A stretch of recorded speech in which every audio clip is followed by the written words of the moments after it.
Monty Show, the truth in sports talk streaming. When you want unbiased opinions about your favorite team without the spin, all you have to do is find the Monty Show, streaming live and available 24 hours a day, 7 days a week on YouTube. And now, here's Monty. Hey, yo, the Monty Show, live on your YouTube machine on a Friday.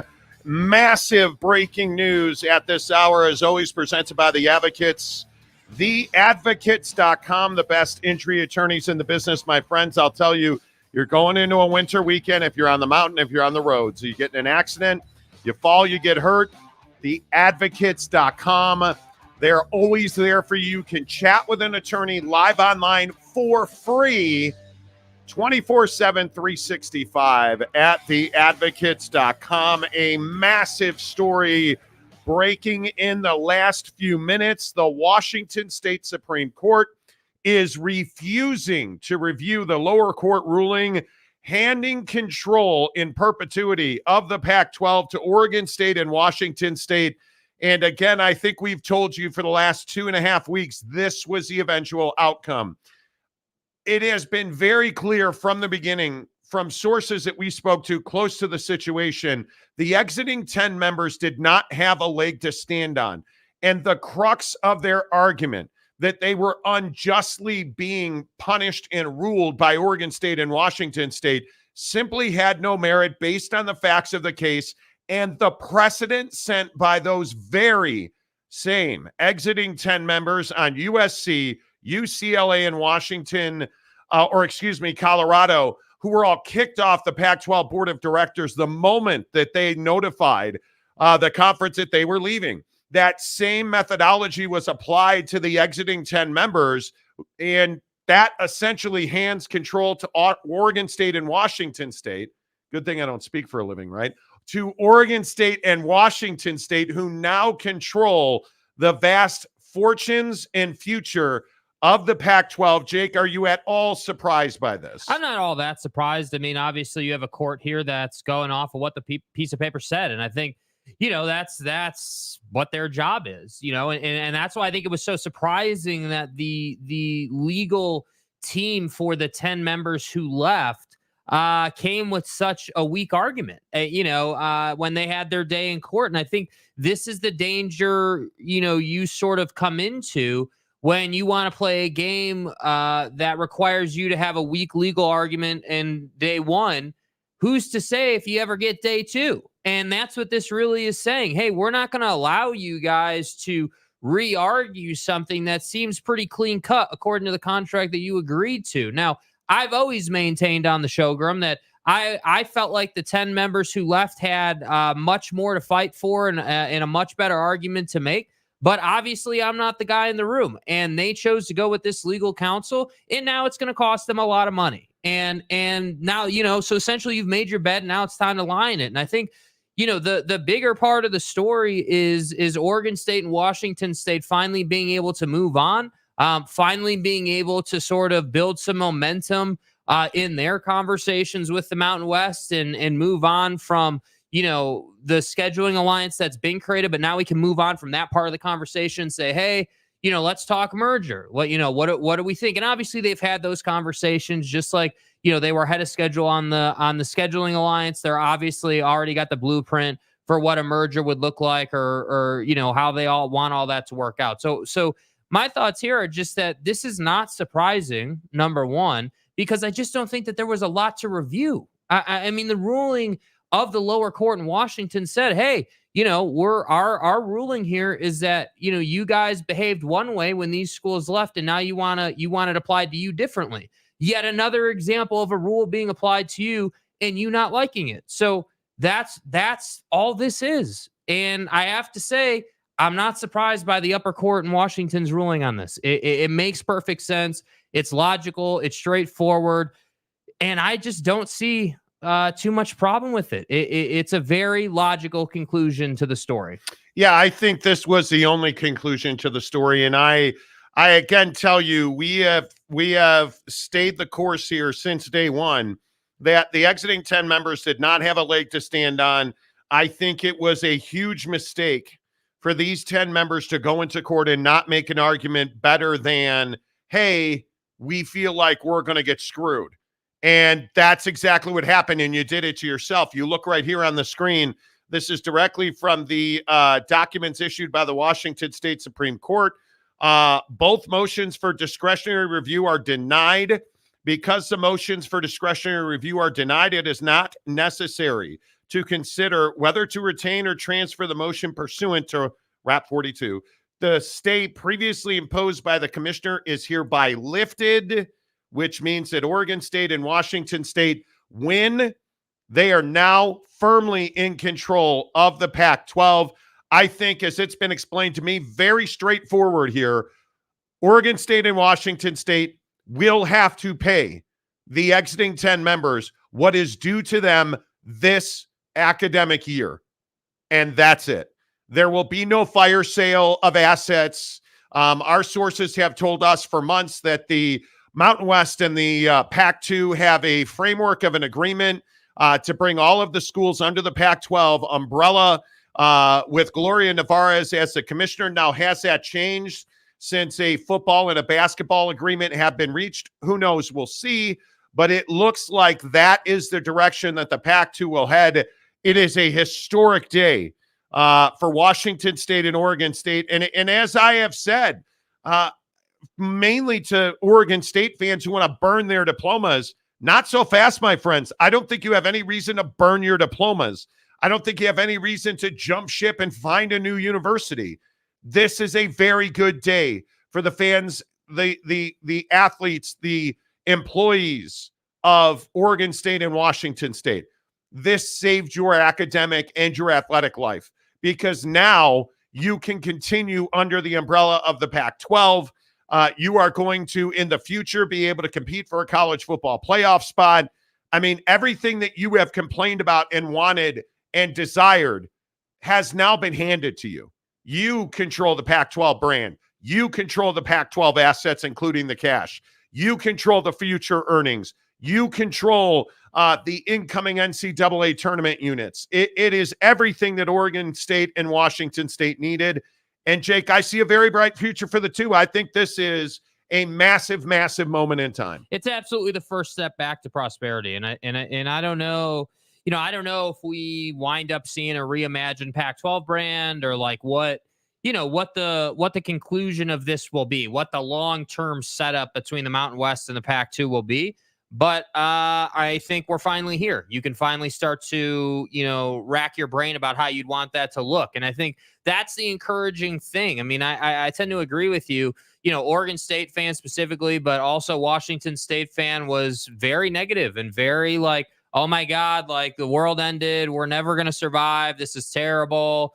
Our head coach left, our players left. When's our AD going to leave? Like, just rain cloud stuff. And I think that, this is that first step back. And I would be celebrating this if I were you. I would be, I would feel really good about it. If you're at Washington State, Kirk Schultz deserves a lot of credit for this, but you still got to fix that budget. You still got to find your way forward. So to me, yeah, it's a good day. It's a good day, but it very much feels like, hey, this was the first step in what is going to be a long process to get back to where you want to be. The good news is that Oregon's on your schedule if you're Oregon State. And to me, if you go undefeated and you find your way to beating Oregon, let's say somehow, I think you have a strong case at being in the 12 team. I think all you need to do is get this merger done with the Mountain West, and you will become, I would guess, a G5 school. You will not be recognized as a P5, I would doubt. Mm-hmm. And all you have to do is win that conference year in and year out.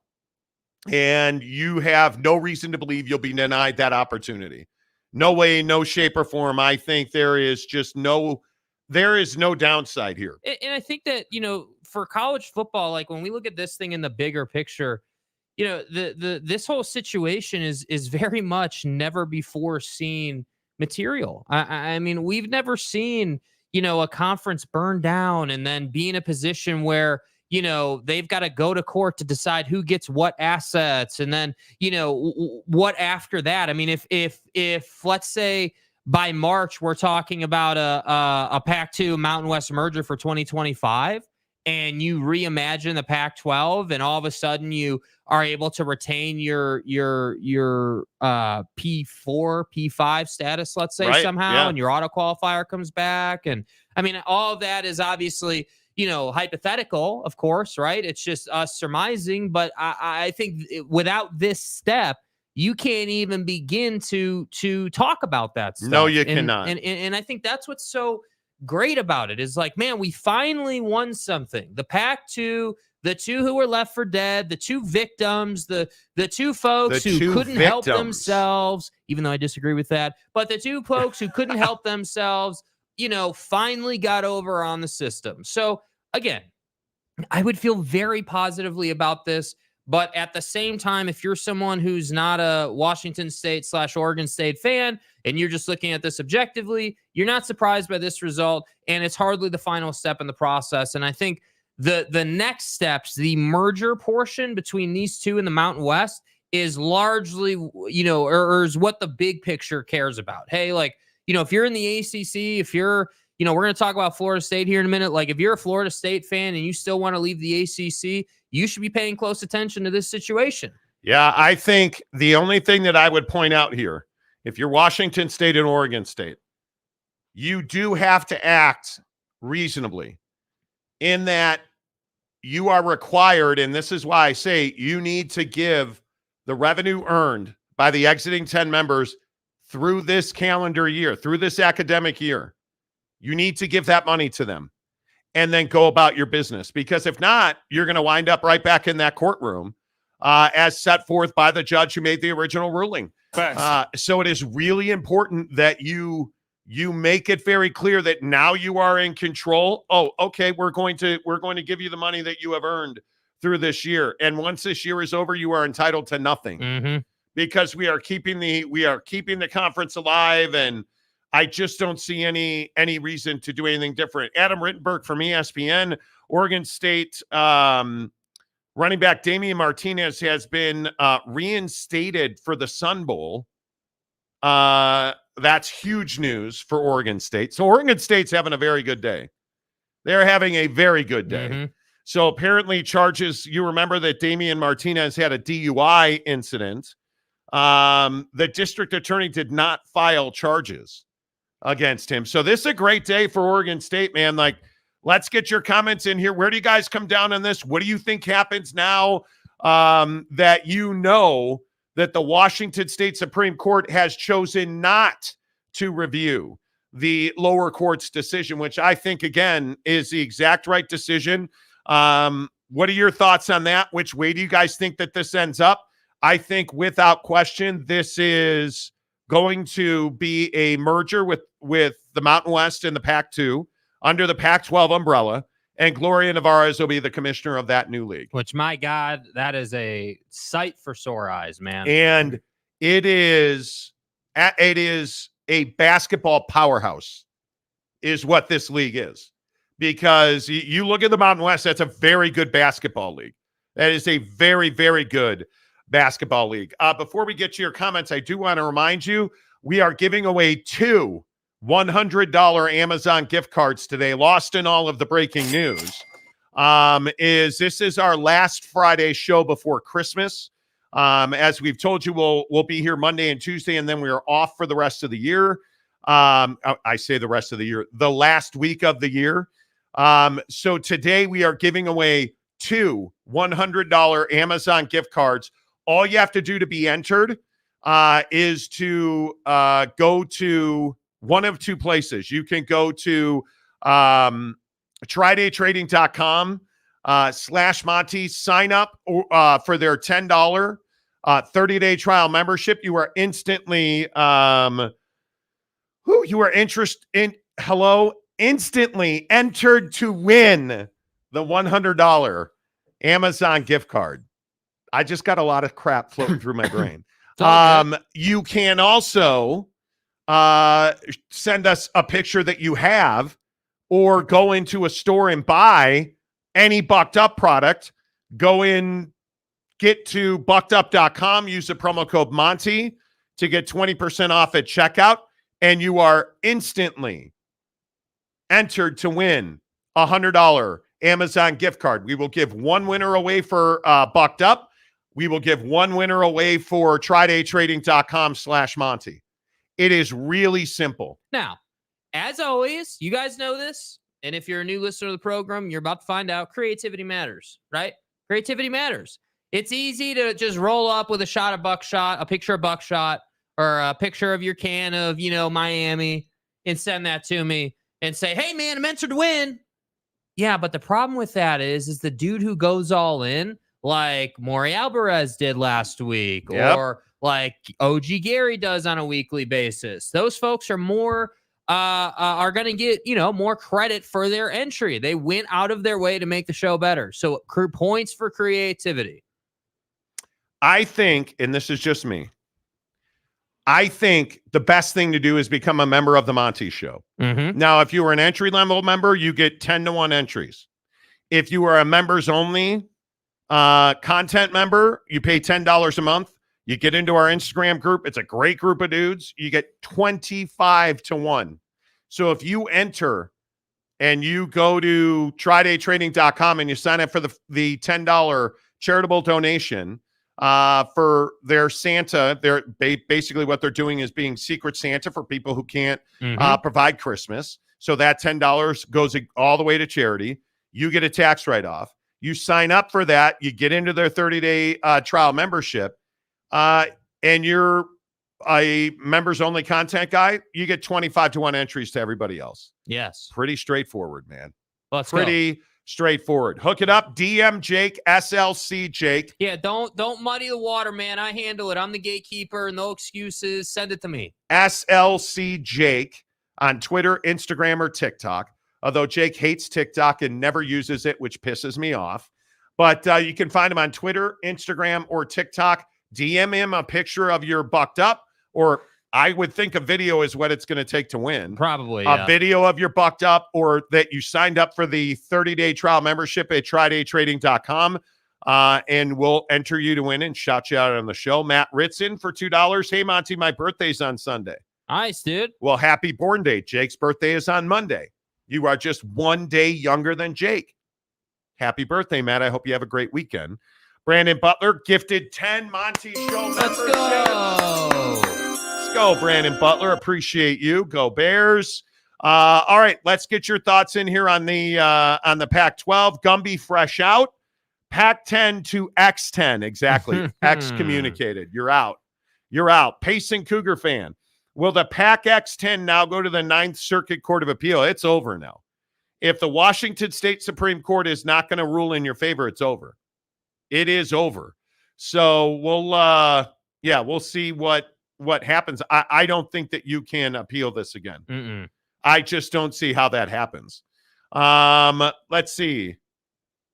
Christopher, good. Hey, man, watch yourself with the emojis. You will get put in timeout. Jakey Two Holes looks puffy and pale, Matthew Farmer says. Well, listen, I have the powerful. Oh, hi. Hey, hello. I have the power of the sun glistening on my supple skin. So I'm not pale. The sun is just shining on me. It's a big difference. Bro, what are you doing over there, bro? My wife is sending me videos of her hitting a buckshot right now because she's got to get through the rest of her day. She's got some big projects she's working on. So there you go. Cougar Tracks, bring your money and come on over, OSU and Washington State. Thanks. Yeah, I don't think that's going to happen. We'll see. Kaufman says, hi, all. Dakota Tubbs, hello, Dakota. Did the court decide what to do with Kliavkoff? Who gets him? I think the unemployment line gets him. I would guess. Payson Cougar fan. George Kliavkoff, soon to be on the unemployment line. Envelope calculations. Exactly. Axe. Kliavkoff should just resign right now. Save himself further humiliation from being fired by the two schools.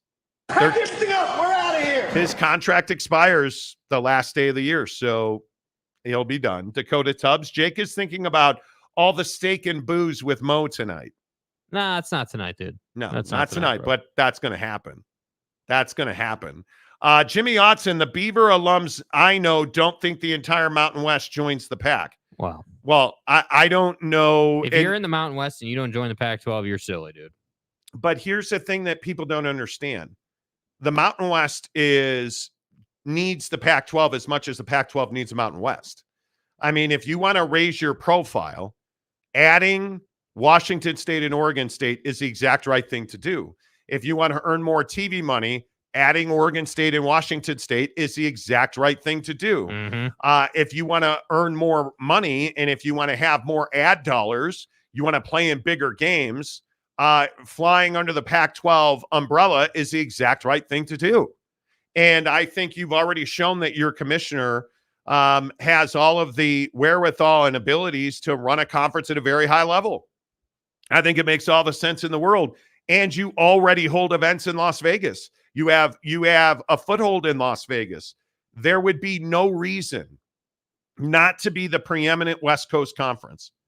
If you are the Mountain West, you merge with the Pac-12 under that Pac-12 umbrella. I cannot even think of a reason not to do that. It makes perfect sense. It would make very little sense for the Mountain West not to do that. And we know that they have a conversation already in the books. Like they already have what was described to us as a framework. And as we told you, once this went to the Supreme Court, they were going to do a scheduling alliance for football and basketball, which is exactly what they did. So I think that you are absolutely going to see the Mountain West and the Pac-12 come together as one entity. I'd be very surprised if that didn't happen. OG Gary, when the Mountain West becomes the Pac, they'll have 13 members. Okay. I think it'll be, they'll figure it out. And that's my point. Like I look at what is in the Mountain West and I say to myself, you have a lot of really good properties in the Mountain West. And you look at Boise, San Jose State, UNLV, Air Force had a phenomenal year at 8-4, 9-4 out of UNLV. Now, are universities like Nevada at 2-10 going to just all of a sudden get bumped? They're not. They're not. You wouldn't do that. Is Hawaii, that's a massive amount of travel, going to get bumped? You're not going to do that. I think you are going to wholly merge, and you're going to have to figure it out. You're not going to play everybody every year. I mean, if Alabama and Georgia don't play every year, I think we can figure it out in the Mountain West. Okay. Right? Like, who's the most valuable brand in the Mountain West, in your opinion? Probably San Diego State. Probably. Just with their success in basketball lately. But, other brands on the lookout, obviously Boise State, assuming they come along. Assuming they continue to make progress, because I am a big believer that they're one of those brands that, you get the right person in the right seat on the bus and that thing will take off. And they're just trying to find the right people to carry them, and so to me, most valuable right now, I think, is San Diego State. Yeah. But I would say Boise State can quickly get there if they make the right move. Yeah, I think so. And I think you're looking at a situation where, in my opinion, the most valuable properties in the Mountain West, I think UNLV absolutely has to be one. Now, you need to repeat the 9-4. You can't go to 3 you can't have a 3-win season. Right. Yeah. So I think you need to be able to do that. But I want to see what Boise's like once their facilities are done, because they've been a perennial powerhouse. You won the conference again. But I look at UNLV. I'm interested to see where Wyo goes with a new head coach. It's unfortunate that Air Force is leaving the conference. But I agree with you in basketball, San Diego State, obviously off of their run through the tournament.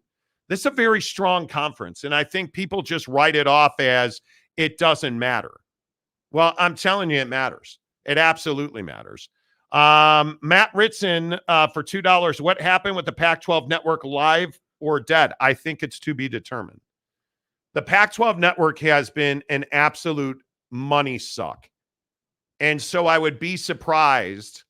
I'd be very surprised if it stayed alive in its current incarnation. And I think the relationships the Mountain West has with CBS, are obviously valuable when you talk merger. And I think that, and distribution of the Pac-12 network, certainly if you kept it alive, because you have the thing that you have to remember about the Pac-12 network is you have all of the infrastructure to produce live broadcasts.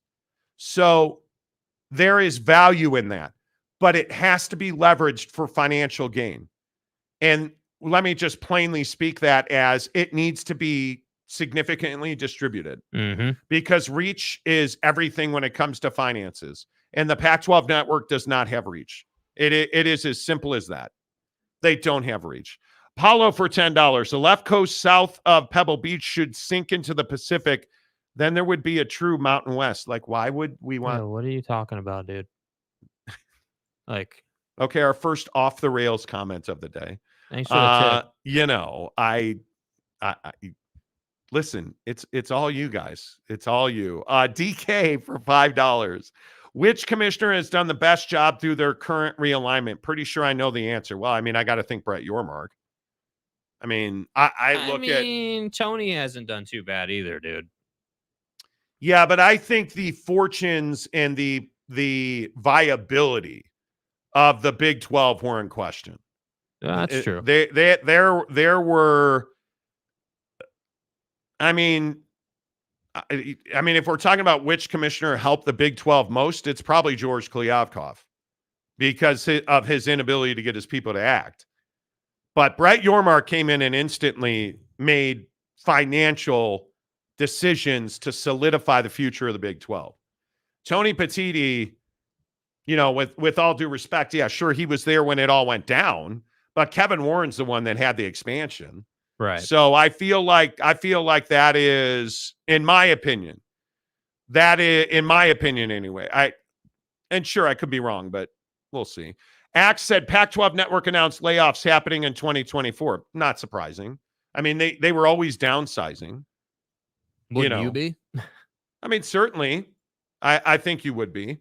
I just, we'll see. I think it's very interesting to see where you end up and what you have with the Pac-12 network. I just don't know. I just don't think it's ever been a legitimate network. It's never been one that's respected. It's never been one that anyone gives a damn about. Like let's not beat around the bush and just skip over the fact that this is not a well-run property. Now, that doesn't mean it can't be well-run. That doesn't mean that it can't be executed at a high level. But this is not, this is a family and friends network for players, man. That's what this was. This was never on ESPN or on some major partnership network, man. So that's why I say, like, whether they, if the merger actually does happen, and I don't think we should assume, but, if it were to happen, yeah, I would think that they try to get Pac-12 Network on CBS in some form or fashion. That's what I'd be trying to do. But on the other hand, if you sold all your assets and you just partnered with someone to produce it, who that's all they do, I don't know, like ESPN. Yeah, we'll see. That might be a better fit. Yeah, I think it'll be interesting to see how it all plays out. Gumby Fresh Out, Air Force is leaving the Mountain West. No, they're staying. Air Force in Colorado State, you'll remember a year ago, 2 years ago, we're talking about going to the AAC, but they're staying. So did I say that? I may have misspoke. If I did, I apologize. But yeah, I think Air Force, like I said, Air Force has to repeat. I think you look at the power rankings, if you will, or the brands. I think Boise State is Air Force at 8-4. I mean, they had such a good year. Obviously they lost their last four, which sucks, starting with the Army game. Mm-hmm. But it is, yeah, I think they are, I think they have to repeat, but I want to see Boise. I want to see, like, is UNLV legitimately at this point a football program now? Because they have not consistently been. So it'll be interesting to see how that all plays out. But, we'll see. Let's see. Who else? Doug McMartin. Air Force is leaving the Mountain. No, I just said they're not leaving the Mountain West. I must have misspoken. Did you say they were leaving the Mountain West? I must have misspoken. So I apologize if I misspoke. The Air Force is not leaving. They could have left for I think it was the ACC in 2021, 22, something like that. But wasn't that, and I'm pretty sure that was with Colorado State, but who knows? We'll see. Phil Venzer, be a rebel. we're recruiting good, number one in the Mountain West for 2024. I mean, you had a great year. So Gumby says, cool. 2 teams in the Pac-12. Yeah. What is a Pac-12? Well, Gary, why are you being a hater, man? Like, this is the thing that I don't understand. Like, all of the former Pac-12 schools are like, the Pac-12's dead. Well, it's not. You just got your ass beat today. You just lost tens of millions of dollars. So you just got your ass beat. Whole lock, stock, and barrel. You just got beat. So, like, what is a Pac-12? Like, come on, man. Yep, they were 8-4. I think this is a great day. Yeah, Air Force is a valuable brand, and it is a great day for the Mountain West. And I think, again, Gary's gonna Gary. I don't hate you, bro, but I don't really understand why you're saying stuff like that because, you did, not you, but the 10 who left just lost. So it seems like that conference that you're wondering what is a Pac-12 seems like they just legitimize themselves as still alive. So to me, I sit here and I look at this and I say, hey, it's a great day. Celebrate it. Feel good about it. Like, it's been a rain cloud for what? A year probably? Yeah. I mean, this thing's been going downhill for how long? So that's why I say, like, let's not, just skip over what today means, man. It's a big deal. More breaking news on the Monty Show. You guys will remember that temporary restraining order for the transfers and the lawsuit in West Virginia that said, hey, if I'm on a waiver or if I've applied for a waiver, I'm instantly ready to play. Well, one of the things that was so concerning was, well, if your university lets you play, they could be punished and you would be punished if this ruling goes the wrong way. Well, now apparently there has been a negotiated settlement. The Attorney General of Ohio, David Yost, no retaliation against players who played during the temporary restraining order. The TRO is converted to a preliminary injunction to last till the end of spring sports. This is a big deal because now what this says is, hey, if I'm on a waiver and West Virginia basketball lets me play in this case, West Virginia basketball will not have to vacate games and you will not be punished as a player. Mm-hmm. So this is exactly the right thing to do. The NCAA finally making a decision that makes sense. So that's a big one.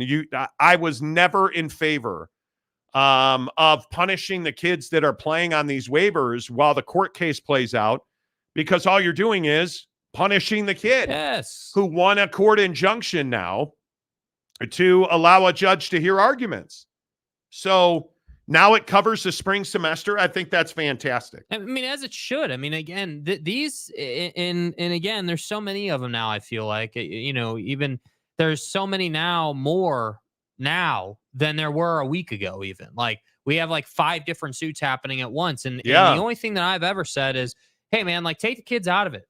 Like, let the kids do what the kids want to do until you guys figure it out in a courtroom. The kids should not have to pay a price because you guys want to, bump your heads together, dude. Like, it just doesn't make sense. So I'm really glad to hear that's the conclusion they came to, because I think it's proper, man. Let the kids do what they do.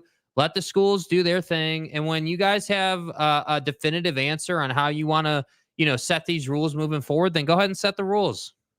Yeah, I think it'll be interesting to see exactly how all this plays out. But I think we are moving closer and closer and closer to the NCAA having absolutely no power or influence over sports. Mm-hmm. I just think that's the way this goes. That is the way this goes. I don't see any other way that this can play out. And donuts for $10. Golf fun. Thanks for all you guys do. Thank you, and donuts. Hey, I appreciate that, dude. I will be playing this weekend, getting ready for our rounds in Vegas. You guys, I had a breakthrough at the driving range today. 170. I think my top swing was 174. 174 miles an hour, 325 yards. So we're making strides with the driver, which has been a huge problem. So, and donuts, that golf fund is being put to very good use. Very, very good use. Mike Smith, DeSantis thinks it's Washington, D.C. does not realize it's the state of Washington. You know. I'm just telling you. It is what it is. And I did, by the way, send you our first entry. Oh, you did? Yes. Okay. Yes. What? Okay, so I want to make sure that everybody's on the same page here. We are giving away not one, but two $100 Amazon gift cards today. Mm-hmm. Everybody's eligible to win. So if you've won before, you can win again. And apparently OG Gary knows that because I see this is titled OG Gary Bucked Up Entry. Okay. So it's very easy. We're going to give away one to somebody who shows us their bucked up. And in this case, it's OG Gary.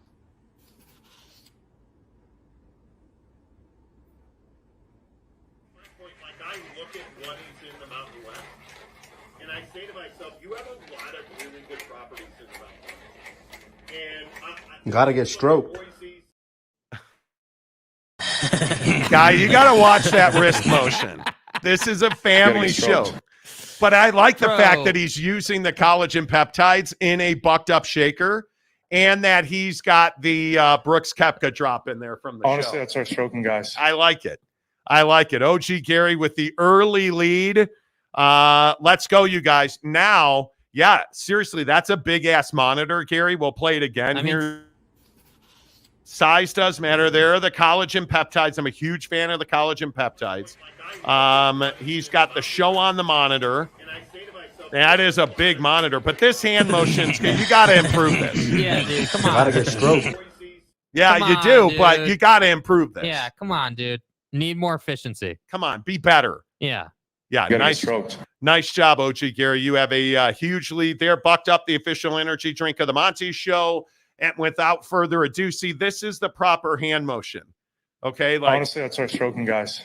a lot. a lot.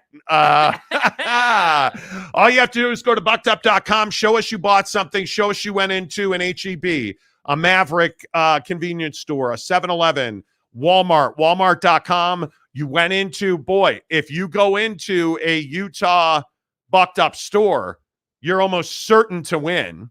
Because just take a video of yourself walking around a Bucked Up store buying something and you're good to go, or just get yourself a buckshot, hammer it down, and have a great weekend. Yes, sir. Ooh, Blue Raz hits different, man. I'm telling you, I'm a huge fan of the Blue Raz. 200 milligrams of caffeine, naturally sourced, a bunch of brain food combined to make elite ingredients that make an elite product that does exactly what it says it's going to do. It's going to raise your mental clarity. It's got you. Mrs. Monty sent me a video, and maybe I should. Honey. I probably shouldn't. I didn't ask her, but she's hitting a buckshot because she's got big meetings going on, year end at her big corporate job and stuff. Yeah. Buckshot is the solution to everything you need. Get it at BuckedUp.com. Use the promo code Monty to get 20% off at checkout. Tom Dean, one 49-inch monitor. Okay, I guess I've got 3 32-inch monitors. Okay. I'm for real. Okay. I'm for real. Gonna be fresh out. Honey. Exactly. KC Boss. What's up, KC Boss? What's up, dude? I'm playing golf in KC on Sunday, Monty. Hit them straight. Let's go, babe. Let's go, baby. Let's do this. Man, it feels so good to have a breakthrough. Feels so good to have a breakthrough. Jeff Woodworth. Only had the bomb pop for today. It's okay, but not the blue or the watermelon. I'm telling you. Oh, the rocket pop. Rocket pop. Yeah. Rocket pop. Yep. OG Gary, if I get snubbed this time, I'm moving to Florida and hiring DeSantis. You may have to do that. Maybe send a letter and ask for some clarity as to why you got snubbed. Yeah, exactly. Bryce Martin, that monitor makes Monty look small. Did you just call me fat? Dude, what are you doing? I think you just called me fat. Fat? Which is not dissimilar to what the college football playoff did to the fine senator of Florida. Did you guys see this? This is amazing.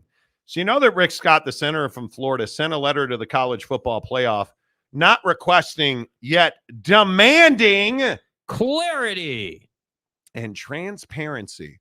So today, the college football playoff wrote a letter to the Honorable Rick Scott. And they said, hey, man, knowing how busy you are, thank you very much for taking the time to write about college football. Wow. I know the decision to rank 4 teams above Florida State is disappointing to you and other Florida State supporters, and am happy to provide you with information about this decision. The committee's decision to rank Florida State number 5 in the nation was based on 2 principal reasons.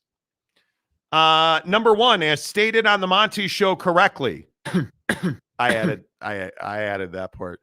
The protocol requires the committee to take into consideration the unavailability of key players that may affect the team's performance during the postseason. Oh, wait. Now, you correct me if I'm wrong, and I know I'm just Jakey Two Holes over here. I don't remember anything, but if my memory serves me right, didn't you say that exact thing about a week ago about why Florida State was kept out? I mean, I could be wrong, but I'm pretty sure my guy over here said that. Pretty sure Jordan Travis didn't play in the conference championship debacle. Simply put, Florida State is not the same team without its star quarterback. That caused the committee to believe that there were indeed 4 teams that should rank higher than you assholes. I mean, than Florida State. Don't you know who I am? Number 2. If number 1 wasn't enough. Also stated on that fine program, The Monty Show. I inserted that part. Just ask.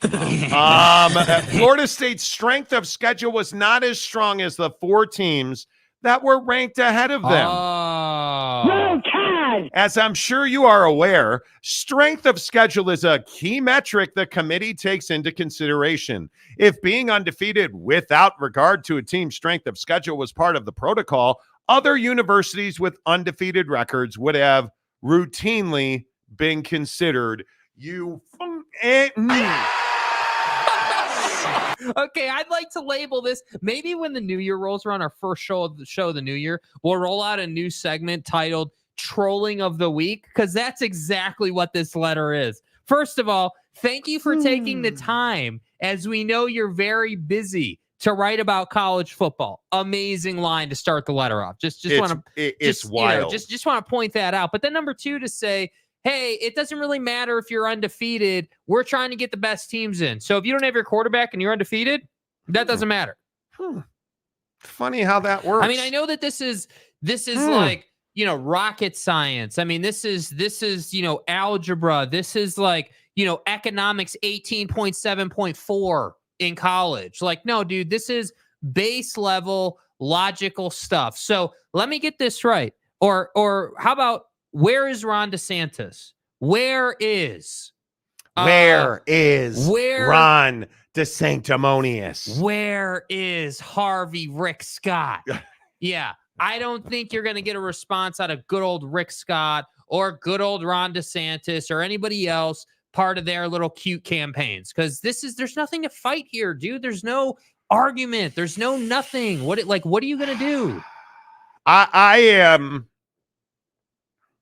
I don't know. Should I say that I am pleasantly surprised at the level of snark that went into, specifically that first one? Well, that says, knowing how busy you are, thanks so much for taking the time to write about college football. Like, that's not next level trolling. That is the only level of trolling. I don't think I've seen someone flip a bird to that level in quite some time. It's wild. But I agree with your point. It is refreshing, is it not? Like, it's quite refreshing to see someone write a letter back. And I want to give them credit. Like, if you look at the first page, like, they've got the college football playoff logo on there. Like, it's all grammatically perfect, as you'd expect it to be, but just it's grammatically perfect. Dude on the second letter signs off on it. Like, it is cold-blooded, clean, methodical, and thorough. It's perfect, like, in every way. Yeah, I think this is the only question that I have here. Does the College Football Playoff Committee owe the state of Florida more information? And you know what I wonder? Do they have more? Is there, because these are not people that write emails saying, hey, did you guys, hey, fellow committee members, Here at Michigan, we're very busy with the FBI, but did you guys see Florida State's quarterback get hurt? Sign Steeler guy. Yeah, screw those guys. Keep them out. All right, see you next week in Tarrant County. Boy. I'm guessing there aren't a whole lot of emails.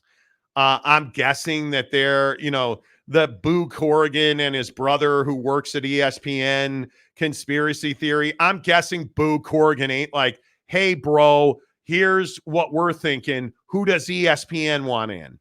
I'm guessing those emails and text messages don't exist. What? He didn't send it over AOL, man? Come on. I'm guessing those don't exist.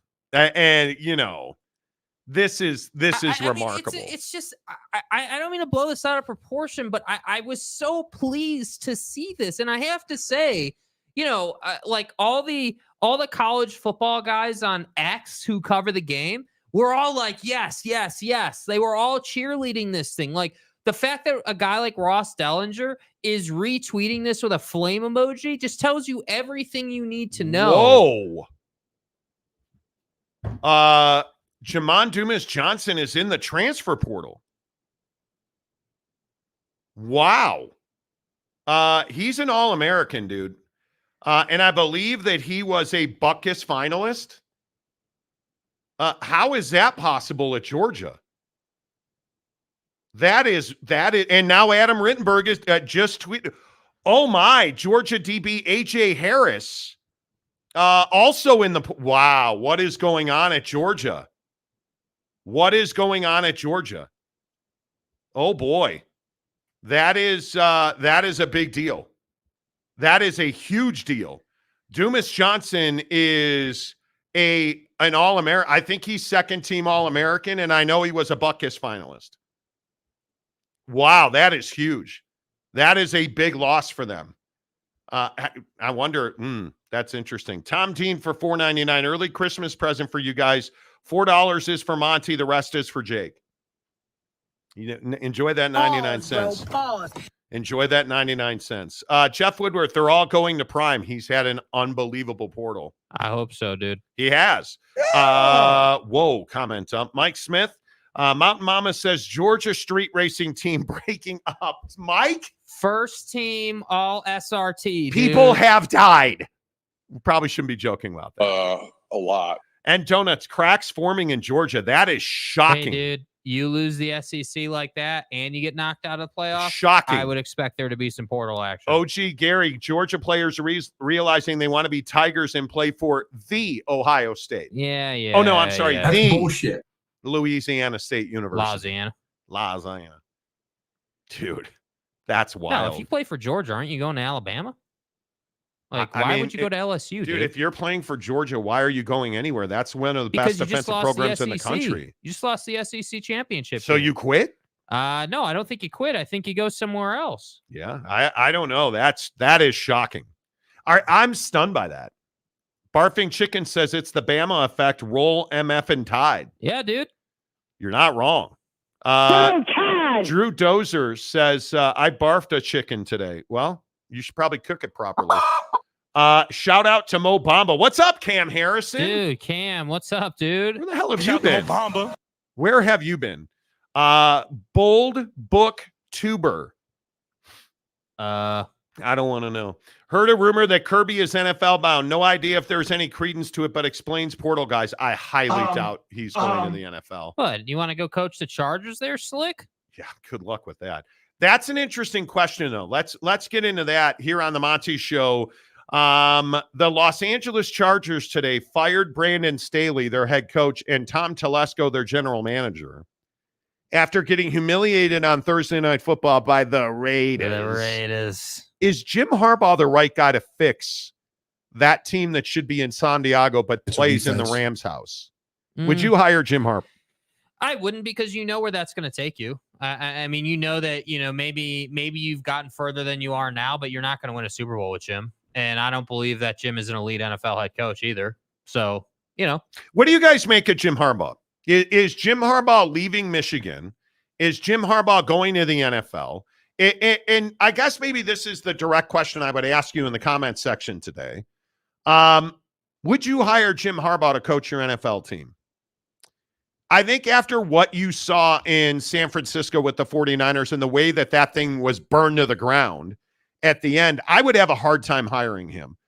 But he certainly sounds like a guy that is in demand in the National Football League. And, obviously I'm a Chicago Bears fan. I would be shocked if they hired Jim Harbaugh, frankly, because I can't believe they would fire the very less than mediocre Matt Eberflus. But I would not be surprised to see Jimmy Ballgame wind up with the LA Chargers. That's a move that would not surprise me at all. I mean, he's arguably one of the better quarterback developers in all of football, college, or the NFL.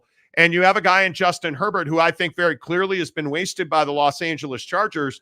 Jim Harbaugh probably is not the worst hire at quarterback for the worst hire for the LA Chargers based on who they have at quarterback.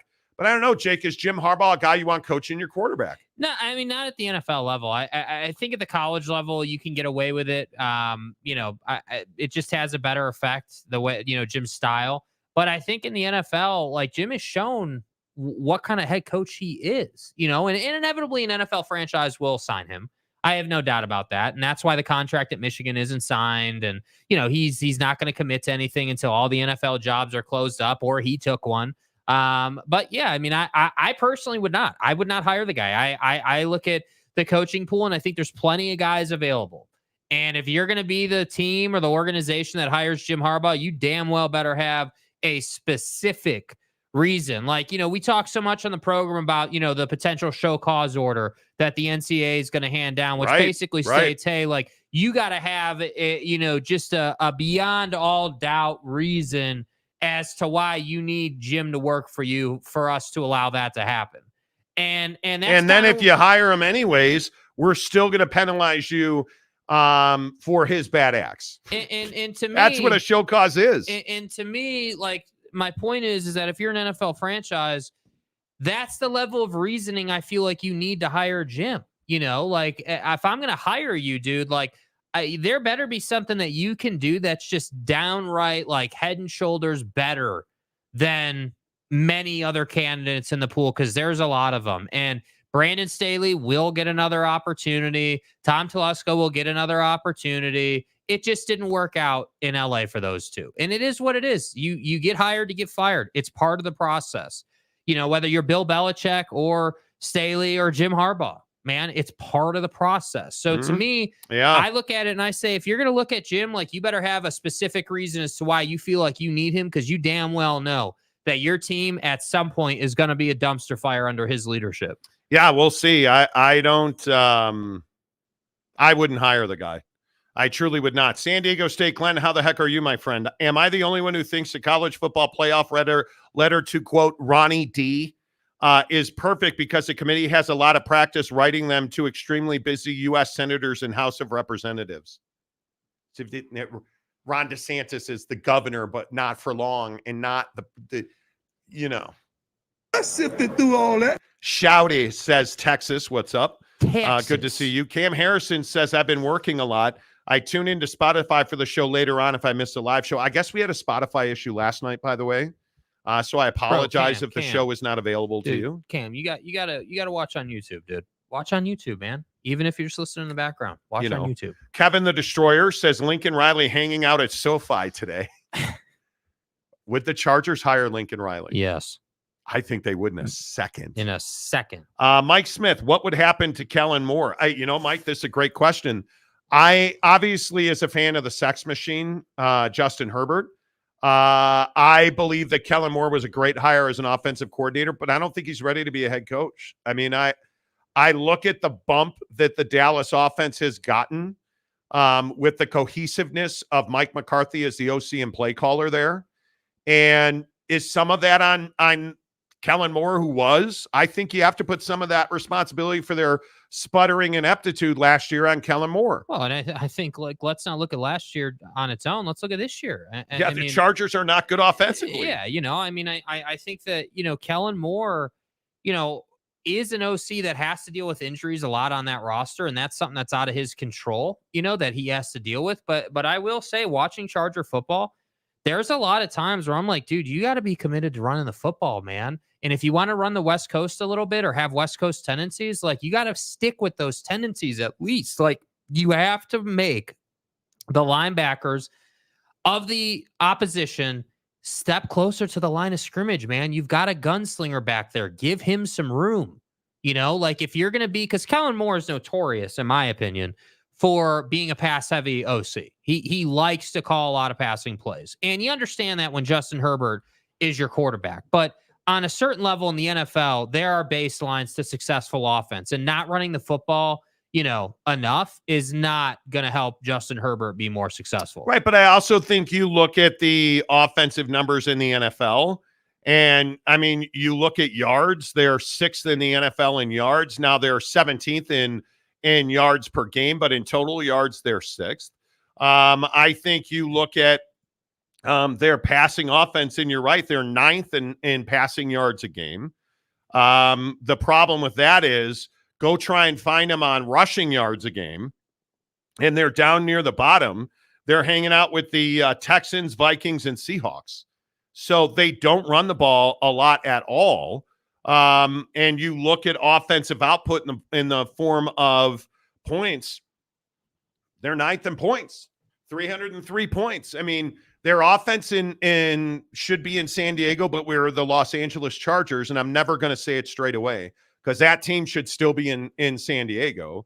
The Chargers are, in my opinion, good, not great offensively. The issue is when you have, the Fighting Irish mascot as your running back, no offense to Austin Eckler, you cost me a 3-for-3 last night. Yep. Because Austin Eckler is getting lost in that offense. And I look at what they're doing with a backup quarterback. Last night was not good. But last night was not about the offense. Last night was about the defense. You got humiliated by an offense with a rookie quarterback. And granted, my guy Aiden, he played really well. Right. But you, in my opinion, are not right now 1 or 2 players away from a Super Bowl. Well, and let's be honest about what last night was for the Chargers. I mean, this team is quit. Let's not beat around the bush with that. The Chargers. It's hard to disagree with that. Yeah, I mean, the Chargers, and it'd be easy to sit here and say, oh, well, the 3 turnovers and, hey, like, you're just playing bad. No, it's not that they're playing bad football, dude. It's that they've quit on the team. The players in the locker room as a collective have said, what are we putting our bodies on the line for? What are we giving 100% for this year, right? We're not incentivized by anything. We're out of the playoff picture. Our starting quarterback, our franchise quarterback, I might add, is out for the year. So what are we doing? So to me, last night was not, hey, the Raiders are 63 points good. And Antonio Pierce can give all the impassioned speeches he wants, and that's fine, and I love him for it. But that's not what last night was. Last night was the culmination of probably, I don't know how long Brandon was there, 5 wasted seasons at a minimum. Certainly a complete and utter waste of Justin Herbert's rookie contract cap hit number. And I just think overall, like you're just and it's what the Spanos has said in their statement. And I'm not a fan of the Spanos family at all. But they kept it real. We're not where we want to be. And fans have had to endure a lot. So it was time to make a change. And if I am the Los Angeles should be playing in San Diego Chargers, Adam Peters is the only guy I'm trying to get as my general manager. He's the assistant GM of the 49ers, and he is very clearly, I believe they officially named him the GM in waiting. I'd be all in that guy. Like, I'd be like, hey, come on down. What's it going to cost? Let's get this thing done. You've got a premier quarterback. You have got talent all over the field on defense that is poorly coordinated. I don't think there's any question in my mind the Chargers have a good foundation. They're screwed on the salary cap because of what's on that defense. I think, again, and I will just continue to tell you, my greatness permeates the halls of the National Football League. And when you're playing prize picks like Monty, hey, Monty, when you play prize picks like Monty plays prize picks, of course, Josh Palmer was at 49.5 yards and I took more, and he went off for 81 and a touchdown. Listen, pimp's going to pimp. That's not really the point. You have talent on offense that you can build around. And I continue to be in a position where the LA Chargers have got to find a way to hire the best offensive coach available. Not Bill Belichick, because he's another name that's been floated around the league for, hey, we got to hire Bill Belichick. The hell with that. He's not a good GM, and he's a defensive-minded coach. He doesn't fit in Los Angeles, which is why the Spanos idiots will hire him. Right. But I'm telling you now, the guy you want, your next hire should be Adam Peters, the assistant general manager of the 49ers. Mhm. Let him build this team. Let him run this team. He very clearly, he is an NFC stud. The 49ers, talent-wise, are phenomenal. He drafts really well. Bring him to Los Angeles and let him run the Chargers. And if you flame on that, nobody is going to blame you. Nobody is going to blame you. And then let him worry about doing what needs to be done to build around the franchise quarterback. Right. That's his job, right? Will the Spanos family stay out of it? Probably not. They never have before. They never have before. And that is likely the biggest issue. Altogether, that is likely the biggest issue. Hour number 2 of the Monty Show, as always, is presented by our good friends at TryDayTrading.com. Giving away a $100 Amazon gift card to one person today who signs up for a TryDayTrading.com 30-day trial membership. You guys, I can only espouse about it so much. The opportunity is sitting here waiting for you. And we tend to be, as men and as humans, procrastinators. Stop talking to me about your New Year's resolution. Jared, who was in my DMs last night, talking about how January 1st, I'm a changed man financially. I am going to stop gambling. Why are you waiting for January 1st? Because if you're going to gamble on January 1st, you're not going to stop. And he's telling me I'm getting into tri-day trading after January 1st. I'm there, bro. And it's like, hey, man, I'll give you the $10 to do it today. Stop procrastinating. Stop making excuses for why you're not doing what you know you should be doing. Go and sign up today. It's a $10 charitable donation. That charity right now is the replacement Santa Claus.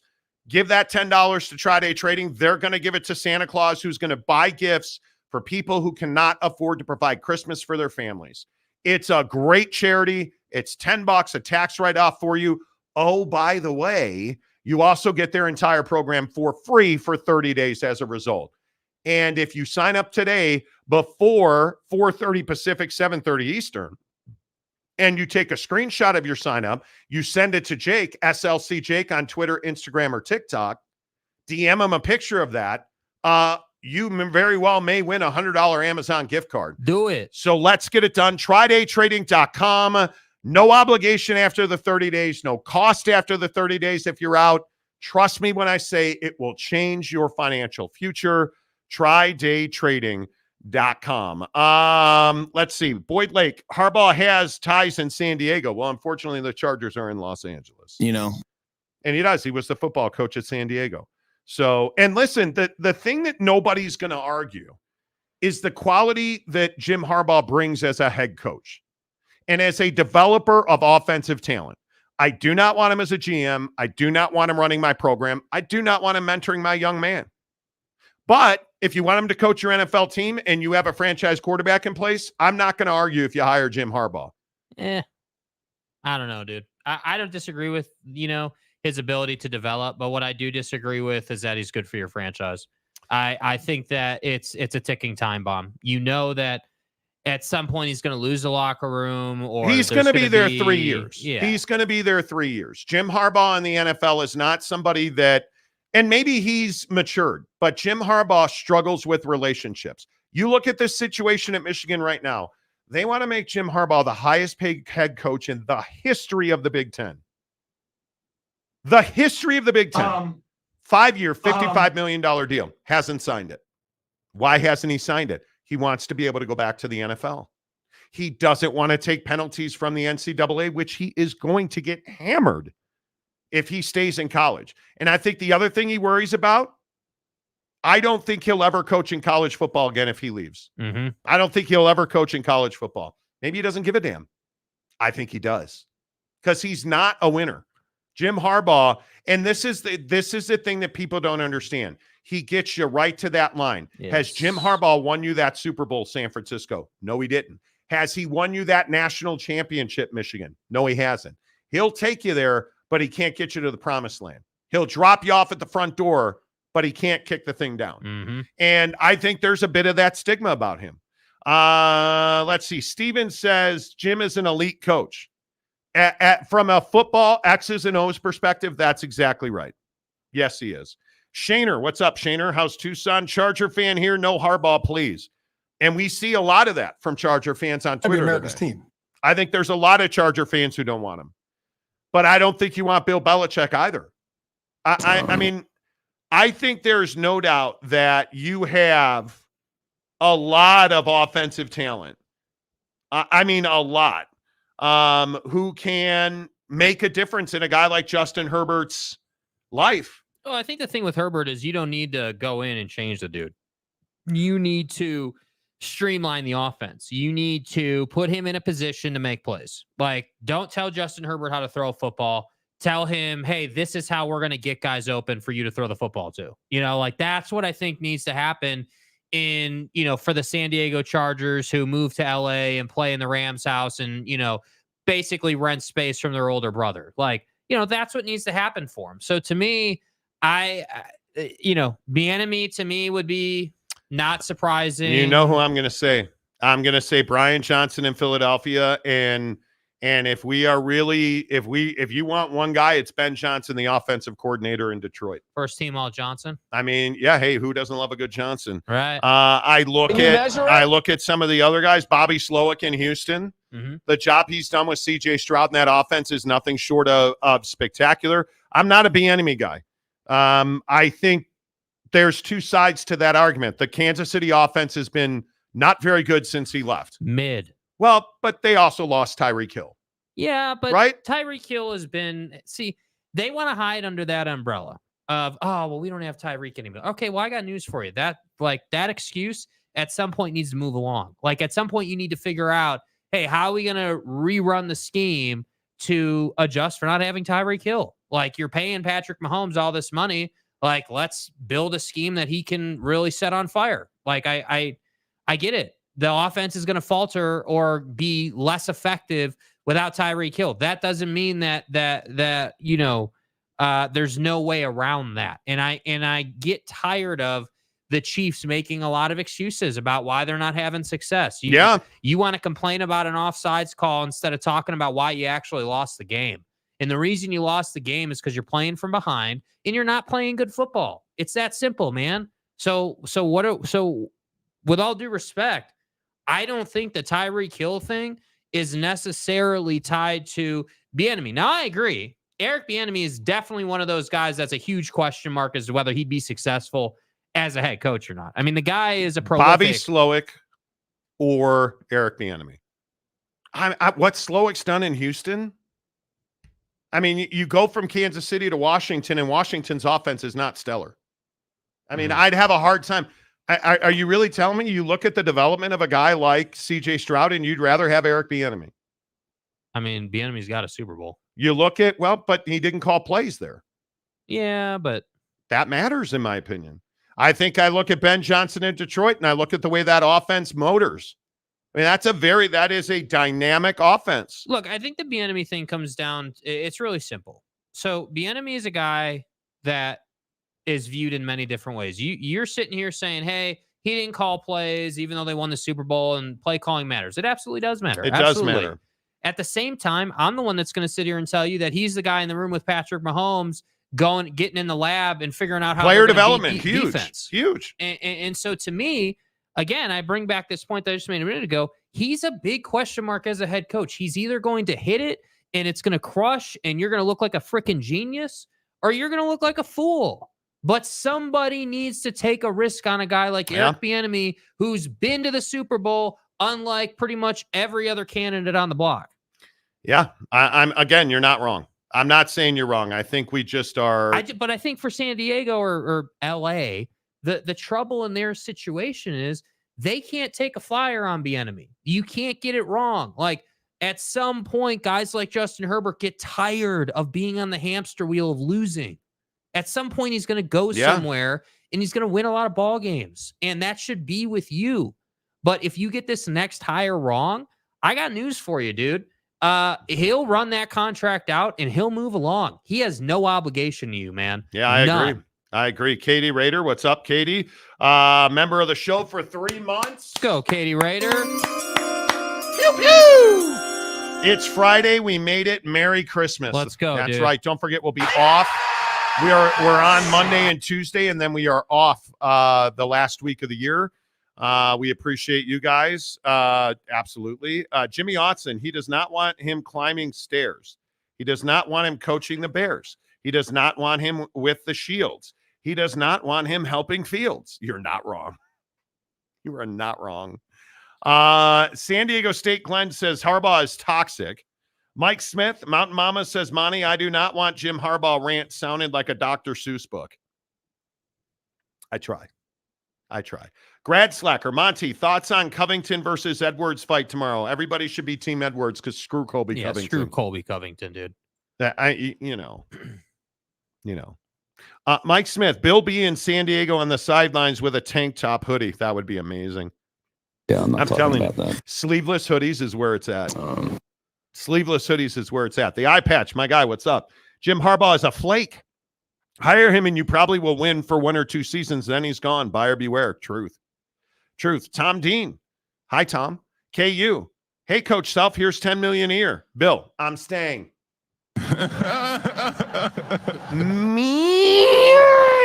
Michigan. I don't know what that was. Hey, Coach Harbaugh, here's $10 million a year. Jim, yeah, I'm going to have to get back to you on that one. Pack this thing up. We're out of here. Right. It's so true. AAR, tight-fisted San Diego LA Chargers. Will they pay? I think that's a huge question. OG Gary, need my Saints for trade away some players and snag a couple of more first-rounders. Need to make sure we get Brian Thomas, Malik, or Bowers and Jaden. Yeah, dude, I'll be honest with you. At some point, the Saints need to replace Drew Brees, and you haven't done it yet. And I don't know if that's Jaden or who that's gonna be. But the Saints are a franchise that can be prolific. But you gotta have Justin Herbert back there, man. You play indoors for your home games. How many times? Gunslinger. How many times are you going to start over in New Orleans? But I don't know. Like, honestly, have they really started all the way over? I mean, they just tried to band-aid it. You're gonna hire a new coach. Jakey Two Holes, the soothsayer. Huh. You guys ready for some breaking news? Are you guys ready for breaking news presented as always by soundsleepmedical.com? Will Howard, please say Ohio State, please, is visiting USC as we speak. Stay hard. Wow. Okay. What did Two Holes say? Okay, Ohio Will. State and USC. Okay, Will. Okay. And it's really interesting that if you're Will Howard and Lincoln Riley rings the phone, you're answering. 100%. You just watched him put Caleb Williams in a Heisman Trophy and then almost another one. And you're looking at an offense that needs a dual threat quarterback, and it's a prolific offense, one of the best in the country. The offense has never been the problem for Lincoln Riley. And I think, again, these are two guys that both have needs and they fill each other's needs. Will Howard needs to go somewhere where he can display his talent and he can display it in a prolific fashion. He needs to be the quarterback that's putting up 50 every week. And USC can do that. I think Will is not a stupid guy. In fact, he is an incredibly smart guy. And I think he understands, okay, let's go to the Big Ten. Let's play under Lincoln Riley and let's play against big teams. And if I do that, I'll get drafted. Now, the other thing is, let's give Will Howard. Let's take the 15-ton pickup truck that gets 2 miles a gallon away from Will Howard. Why don't we put him in a Rari and give him a bunch of Raris around him? And why don't we just go racing up and down the streets of the Big Ten? You think Will Howard's a Rari guy or a Lambo guy? He's a Rari guy. You think? If he better be. Will Howard with a bunch of real talented, fast, strong, unbelievably well-coached offensive weapons, good night. Okay, my only point, It's though, over. the only other thing I'm going to say about this, Will, if you're listening, I hope you take my advice, dude. Ask Lincoln Riley about that damn offensive line. That offensive line's questionable, to say the least.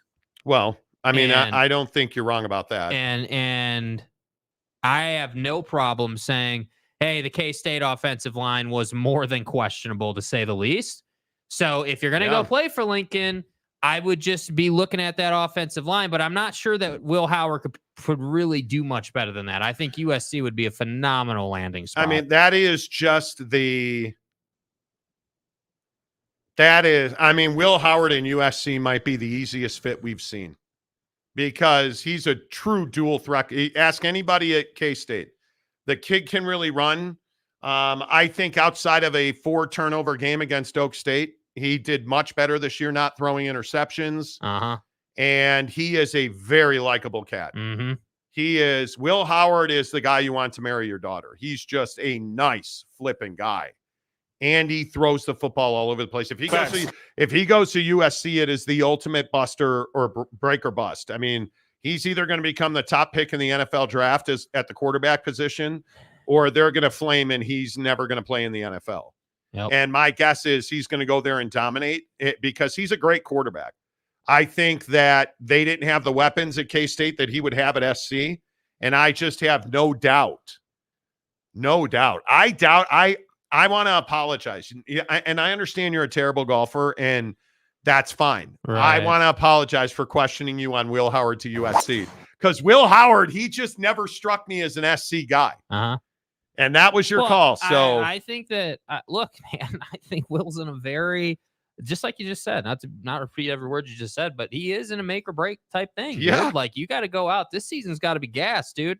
Like, there is no more time for, well, we'll get him next year, little Jimmy. Let's hope. That's not going to work for Will Howard anymore, man. Like, it's time to go out and show what you can do. And I think, Will also, like, another layer for Will is that everyone respects Will Howard. Absolutely. Like, hey, Will Howard, good quarterback.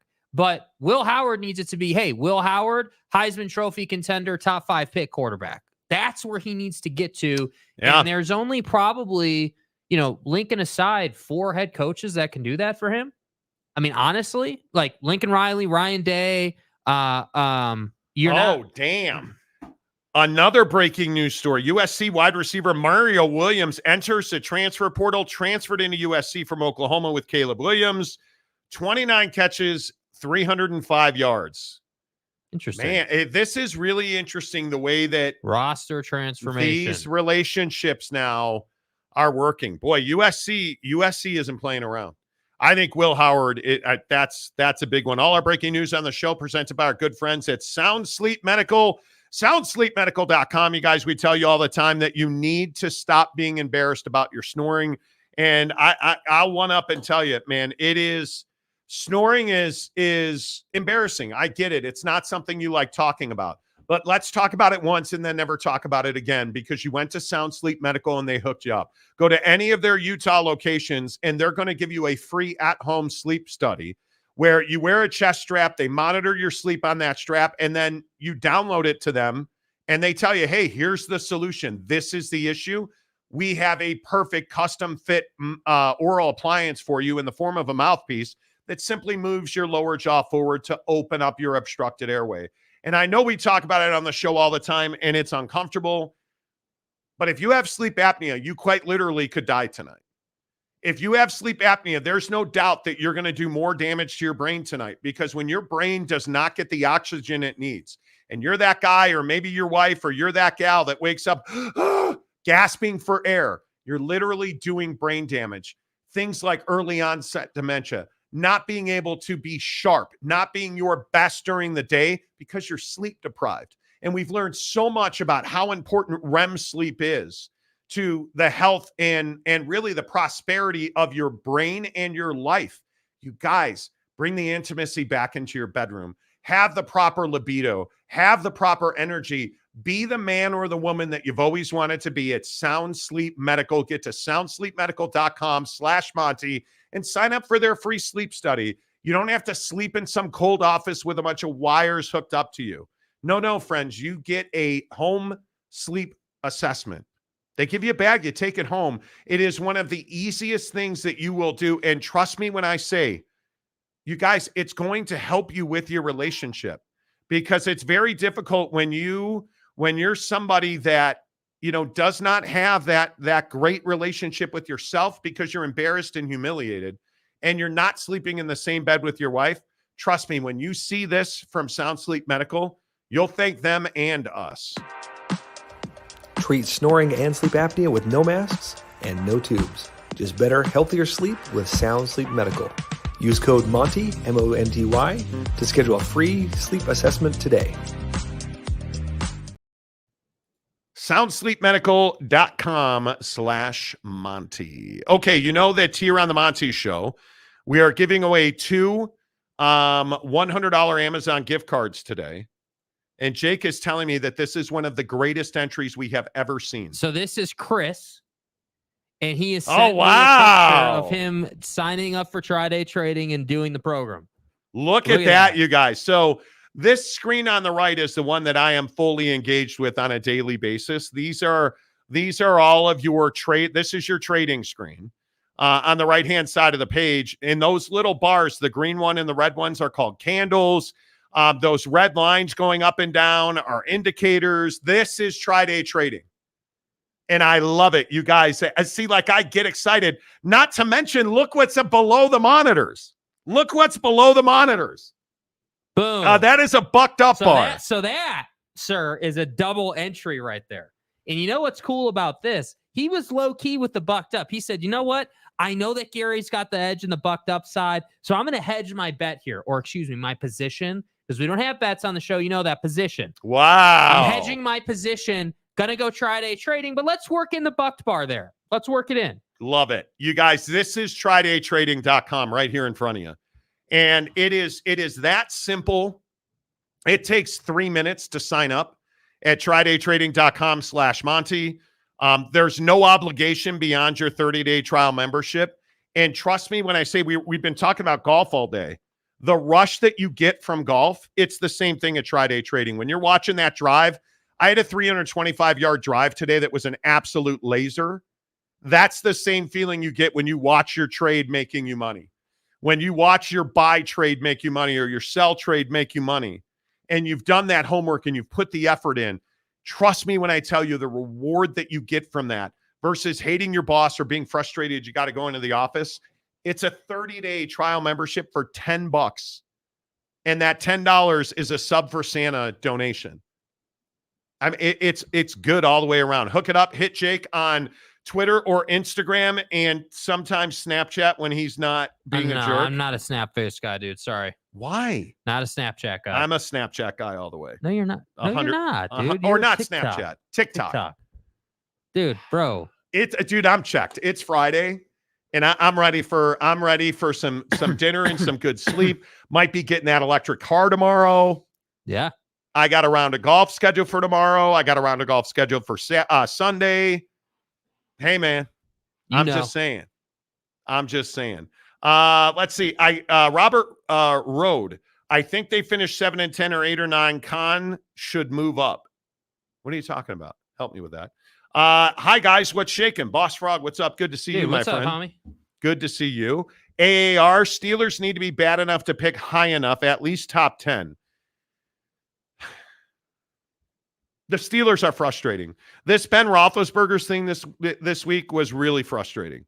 Really, really frustrating. Yeah, look, I think let's not get confused about who the Steelers are. And I was a huge Steelers guy in Ben's heyday.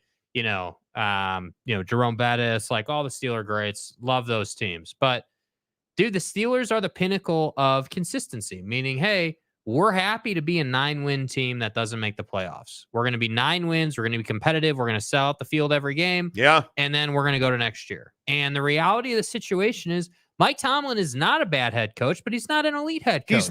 He's not the guy there anymore. Yeah. Not like Victor Wembanyama.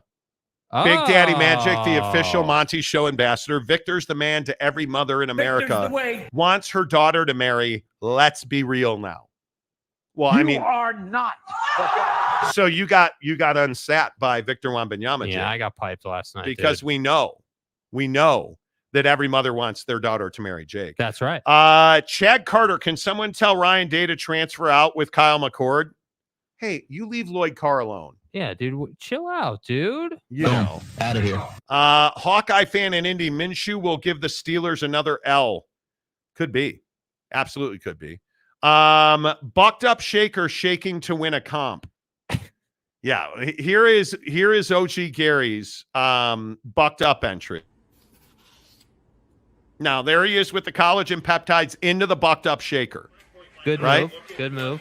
Watching the Monty program. Hey, Monty. Hey, Monty. What is this?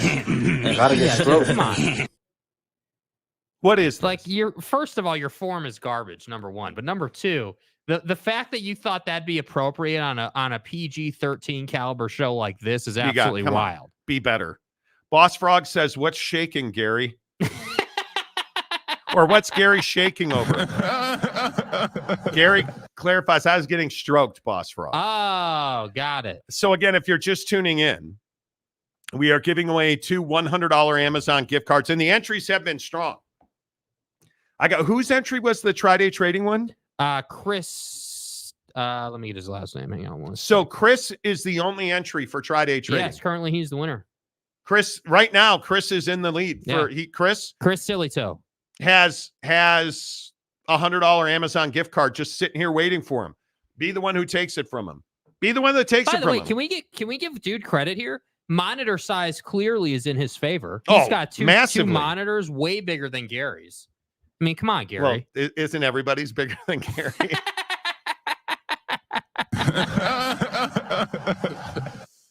Sorry, Gary Bear. My bad.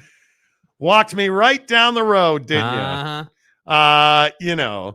Boss Frog said, LOL, just saw the clip. Jim Choi, buckshot, baby. Pac-2 got the buckshot of their lives today. Yeah, if you're just tuning in. The Pac-12. Boy, we've had all kinds of breaking news today. Mm-hmm. The Washington State Supreme Court refuses the request to review the lower court ruling. Washington State and Oregon State now control the Pac-12. The stay is immediately lifted.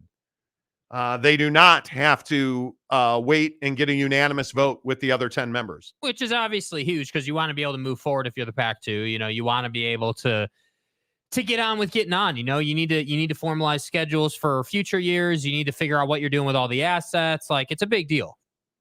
And right here, you say the stay previously imposed by the commissioner is hereby lifted. It's over in the Pac-12. It is Oregon State and Washington State winning. I think the other big news story today, the college football playoff sent a letter to Florida Senator Rick Scott, and it's a beaut. It is a beaut. Here's the full letter in its all its glory. Aesthetically speaking, this thing's beautiful. I just want to point that out. The letterhead's awesome. It's not nearly as awesome as this first line right here. Knowing how busy you are, Senator, thank you very much for taking the time to write about college football. Which I think is amazing. And then they just plainly stated, hey, your quarterback was hurt and your strength of schedule sucked. End of story. And I think what's so incredible is just how brash they are about it. They're just like, hey, dude, here's what it is. Take it or leave it. Like, if you don't like it, too bad. If you like it, that's great. Like, and I think it is very indicative of the situation. This is not some difficult thing to understand. And I love that they point out the fact that, hey, if this was just about being undefeated, a bunch of other teams would have made it in. Yeah. But that's not what this is about. This is about getting the 4 best teams into the playoff, which often is decided by the injury report. I mean, it's football, man. Like, we know for a fact that injuries play a massive role in this sport to a point where we want to give people kudos for playing hurt, man. Like, how many times over Matthew Stafford's career have we been like, yeah, dude, you played hurt. You're incredible. Great job. And the other piece of breaking news today, obviously the LA Chargers fired Brandon Staley and Tom Telesco after that humiliating loss to the Las Vegas Raiders last night on Thursday Night Football. I think one of the things that's so telling is that Giff Smith, the outside linebacker coach, is your interim head coach and not Kellen Moore. And I think that is very telling. So a full day of breaking news on the Monty Show. As always, our breaking news is presented by soundsleepmedical.com. soundsleepmedical.com/Monty, which is where you will find Matt Deering. Matt, how are you, my friend? Good to see you on a Friday. Yeah, you too, man.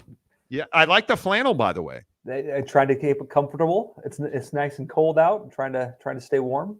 Would be nice if we would get some snow, but that's not I really agree. even the point either. No, I agree. You know, although Utah has the most snow of any state in the country. Apparently. But I was just espousing about the greatness of Sound Sleep Medical, because one of the things I think is so interesting is how important is REM sleep, and what are the impacts that bad sleep have on so many people that struggle with it? Yeah, so sleep is very important. I mean, if you're not getting sleep, you're losing concentration. You're not able to perform throughout the day. You know, a lot of these people are trying to supplement with caffeine pills or big monster drinks, and you know, for a day that might be okay. But if you're doing the day in and day out, there's a lot of health implications on trying to keep yourself going off of caffeine. It's not the greatest. No, it's not. And I think one of the things that is so amazing is what we can do when we are well rested. And I think when you struggle with snoring or sleep apnea, you're almost never well rested. And I think one of the things that you've talked about that resonates so much with us is that your brain just doesn't function at its full capacity. As amazing as the human mind is, when you don't get sleep or you're struggling with snoring and sleep apnea, your brain is not functioning at maximum capacity. No, not at all. The big issue is not only is it not functioning max capacity, it's starting to atrophy if you're not getting good sleep. That REM sleep, like you mentioned, that's really where all your brain gets to rejuvenate. It gets to repair itself, you know, throughout after having a long day of all kind of interaction. If you're not hitting that REM sleep and getting in that deep cycle, then your brain's not repairing itself. It's starting to atrophy. Those atrophies can lead to all kinds of complications later in life. You need to get a restful night's sleep. It's not always sleep apnea, but that's why we do these free sleep screenings. So when you are at home sleeping, we've got the tools that you can wear that you bring back to the office. We can tell you exactly what's going on. I was just reviewing one of our patients' sleep tests, and they snore all night long like a freight train, but they do not have sleep apnea. They don't stop breathing. All of that snoring, though, still not helping them get a restful night's sleep. And worse than that, their spouse wants them out of the bedroom, right? And so even though if we find a patient, hey, maybe you don't have sleep apnea, but we still have the right device. It's this oral appliance therapy that we talked about. It's the right device. It's going to help you not snore and get a good restful night's sleep. Instead of wearing a big mask on your face with forced air going down your throat, we use this custom mouth guard that fits around your teeth. It's got this band that keeps your lower jaw from slipping back at night. That's where the snoring happens, right? You lean back, that slips back, and you start to snore. Well, by keeping that lower jaw forward, you're not going to snore at night. You're going to get all the natural oxygen that you're used to into your lungs and up into your brain, and you don't have to wear all those masks and hose and tubes, and also a lot easier to travel with. And custom fit too. I think that's the thing. The way you guys do this is it's a custom solution for every one of your clients and patients, and I think that matters. And the other part of this is that you guys have solutions that include, you know, healthcare spending accounts and health insurance. That's right. So going to the custom solution, we use milled devices. So we do a custom scan of your jaw, digital impression of your jaw. We're able to send that back to the manufacturer. They then mold that exact piece, custom fit for you. So when it comes back, that's your device. It's only going to fit and only going to work for you. It's going to last a long time, 3 to 5 years, to make sure you have a good fit.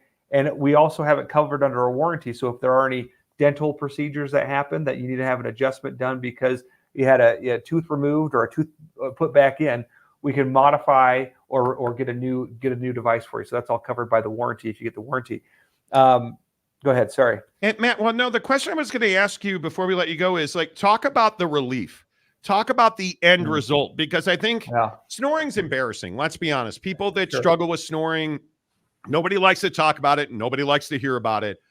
but the relief, people don't have to live with it. What is the end result here? Yeah, so just going back to the story for just a second. We had a patient that he went camping, and because he had a CPAP, he had to bring a special generator, put it off in the woods with a long extension cord, hook up his CPAP machine so that he didn't snore at night while he was sleeping, camping, hunting with his buddies.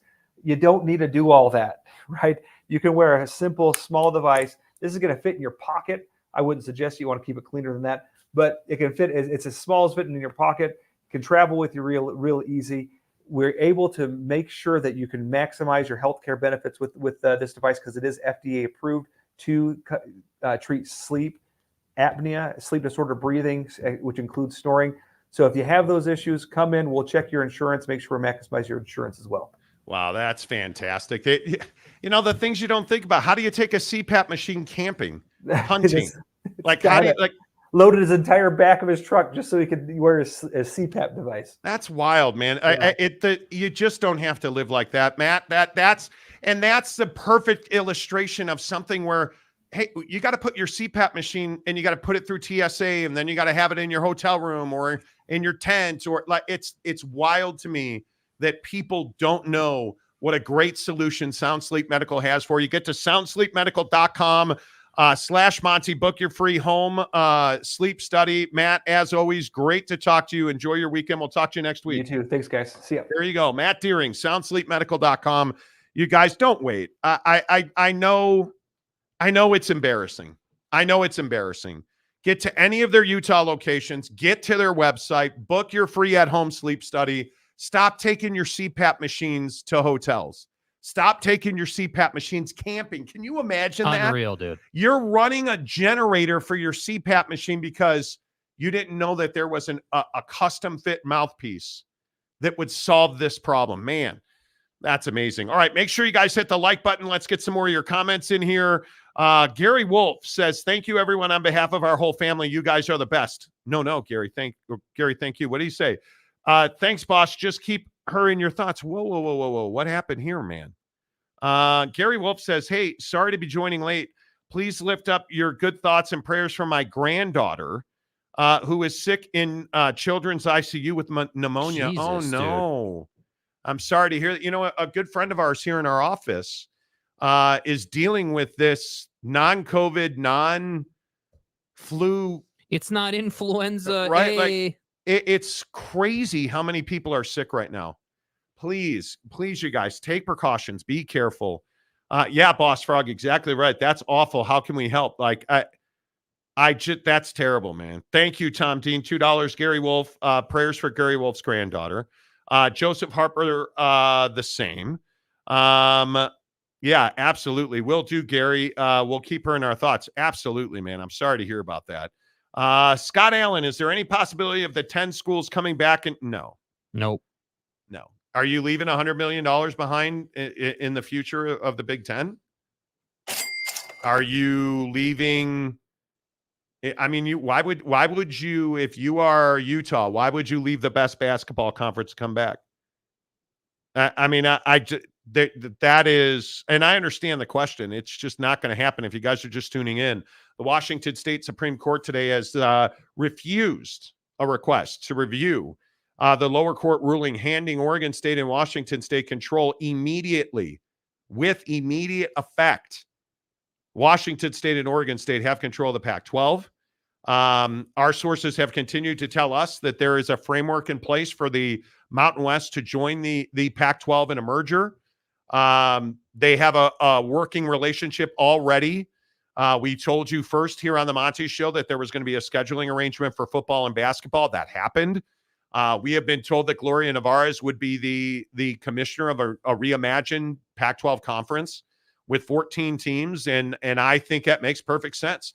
And the teams I'd look at and that I would struggle with are Calford. Like, you're in the ACC now, man. Those are the schools that should be like, damn. Like, yeah, you didn't think it'd make it, and now I think you made a big mistake. Absolutely. Agreed. You made a big mistake. Gary Wolf says, thank you for that, Monty and Jake. As always, you guys rule. Keep us up to date on that. Joseph Harper says the only teams I can see coming back would be Calford. But I don't even think they'll do that because they're going to play in big games in football and basketball. There's no doubt. But I mean, all that travel. Mm-hmm. All that travel. Good Lord. All that travel. Phil Venzer says the new Pac-12. Woo! I think UNLV is one of those schools that could really benefit from it. I mean, this is, we talked about it yesterday on the show, like, why is everybody coming to Las Vegas? Las Vegas is a Pac-12 town. In a Pac-12 town, there's no doubt. Mm-hmm. With Allegiant Stadium and T-Mobile and all the resorts, all the hotel rooms, all the convention and visitor bureau facilities and services. Why is the Big 12 having football media days the next 2 years in Vegas? I mean, it's a perfect marriage. 100%. And you have a chance to dominate anything that is collegiate athletics west of the Rockies. Why would you not do that? Why would you not do that? To me, it makes perfect sense. NE says, breaking news, what's going on at USC? Their best offensive player next year, Mario Williams, has entered the portal, and others are being rumored to follow. I don't think Lincoln's leaving. I think big changes are coming to USC. As they need to. Big changes. Now, having said that, I think, would I be surprised if Lincoln Riley wound up coaching the LA Chargers? I would not, because that dude could get a college job the minute that thing turns south. I would not be surprised at all. Mm-hmm. And you're going to hire a defensive coordinator to support you at that level. I would not be surprised at all. And frankly, if I were the LA Chargers, abso-flippin'-lutely, I would be calling Lincoln Riley. I'd already have had a conversation with his boss. Yep. Because that's a dude, the minute the season's over, can step in. Absolutely, I would be all over that. And SC's not going to struggle for a coach. They're going to have any coach they want in the country, including Jim Harbaugh, who they wouldn't want. She'll call him, motherfucker. Anyway, the point is, Lincoln Riley, I think, is a very strong candidate. Yes. For the LA Chargers job. No doubt about that. OG Gary, the Burrs and Lincoln Riley could be a thing. I doubt that. I doubt that. I doubt that. I do. I doubt that. Whoa. Academically, Calford won't leave. They won't. They won't. Well, they sold themselves out of the Big Ten syndicate, ACC and Big 12. Well, is what it is. You know, and this is why I said last hour about USC. You look at now that Will Howard's going to, he's there taking a transfer portal visit. You sign Will Howard, and a lot of your offensive problems are solved. Keep it real. So we'll see. We'll see. And I wouldn't make such a big deal about Mario Williams. Him and Caleb Williams are best friends. Caleb Williams is going to the NFL. Mm-hmm. That's what that tells you. So maybe it's a clean break for SC and Caleb Williams and Lincoln Riley. I don't know, but we'll see. AAR says UNLV Rebels are in the new PAC conference. We'll see if that happens, man. It makes so much sense. It does. It just makes too much sense. Phil Venzer, Vegas, we have it all, including a women's professional volleyball franchise. And who doesn't like that? I would like my fucking ass. I'm going to stop. I'm going to get in trouble. San Diego State Glen. When I was a 7-year-old kid, I had pneumonia, spent a week in ICU at Balboa Hospital in San Diego. Scary experience. Yeah, it is. Prayers going out. Absolutely. It is a scary experience. Wasikowski. Bears are a soft team, so Caleb Williams would be a perfect fit. Says the guy who has a fake playoff team. Absolutely crapping the bed to end the season here, bud. Right, but here's the problem though. How did that game in the beautiful, lovely, illustrious, best hot dogs in the country type city of Chicago, Illinois work out for your crappy Patrick Kane like Detroit Lions? Bears are soft, right? I mean, the Lions boat raced the Bears, didn't they? They kicked the crap out of them. I mean, the Lions' victory was so mighty, they put Detroit Lions helmets on the Lions in front of the art. Oh, wait, that's right. Justin Fields dominated you. Kicked your ass up and down the field. Oh, the Bears are soft. Yeah, I don't think so. If the Bears are soft, what are you? Yeah, Bob Probert ain't coming through that door anytime soon, sir. And if he did, he'd wear a Blackhawk uniform. Thank you. Thank you. Drew Dozer, anyone buying Saban retiring after the season? No. I don't Hell no. Listen, I truly wish I could get a vaccine for people who read message boards. Like I truly wish that I could get people to stop reading message boards. Well, I saw it on a message board, Monty. They said that Chicago has glizzies all over Michigan Avenue. Sometimes I think I just say shit. You know, what comes out of my mouth. They said, Sorry, did you just work in a glizzy reference? they said that nacho cheese is the new manicotti filling. No, it's not. But it was on a message board, Monty. When he retires, I'll believe it. I'll believe it. And I won't apologize to the message board hacks. We have a winner from last week who is now competing to win this week. Oh, boy. Maury Alvarez has sent a photo. And on his phone there, and it's hard to see, so forgive me. Look at the kids with Walt Disney.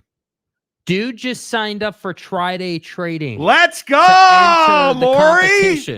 Let's go, dude. That is phenomenal. Yes. Maury was at I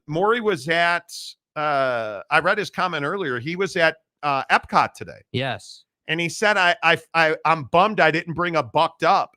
I didn't hit a buck shot before I went. Yeah. Look at you, Maury Alvarez. You stud. Look how tan his arms are. Yeah, dude, he's looking nice. I love me some Disney, man. Love me some Disney. Maury, you're looking good with the beard. Look at the kids. Way to go, Maury. By the way, good to see you. And way to get it going on Tri-Day Trading, dude. You will. Change your life. I'm telling you, go in at Tri-Day Trading, you guys. It's a $10. Look at my guy, Maury. Look at the kids. That's what life is about right there.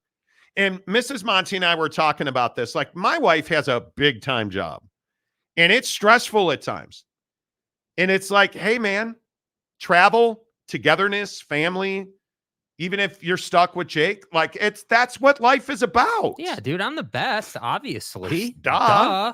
Like, come on. But you look at Maury and his kids. Now he's at Tri-Day Trading. I'm telling you, Tri-Day Trading, is it for everybody? Certainly not, but it's for you. And you should go check it out. And their Sub for Santa charity this month is as good as a charity as you can get. I'm telling you right now, Maury Alvarez in Tri-Day Trading. I love it, Maury. Way to go. UW fan Jim. Caleb Williams should have been sacked 7 more times versus UW, but he wouldn't go down. I've heard he won't go down. He's not soft on the field. What? Grow up. Grow up. I'm not making jokes about going down when it comes to Caleb Nail Painter Williams. But he's fighting to extend the play. Right. Extension's a big deal, dude. He's not going down. Can you measure it? Grow up. San Diego State Aztec Glenn, and Saban is right. An elephant would be even scarier.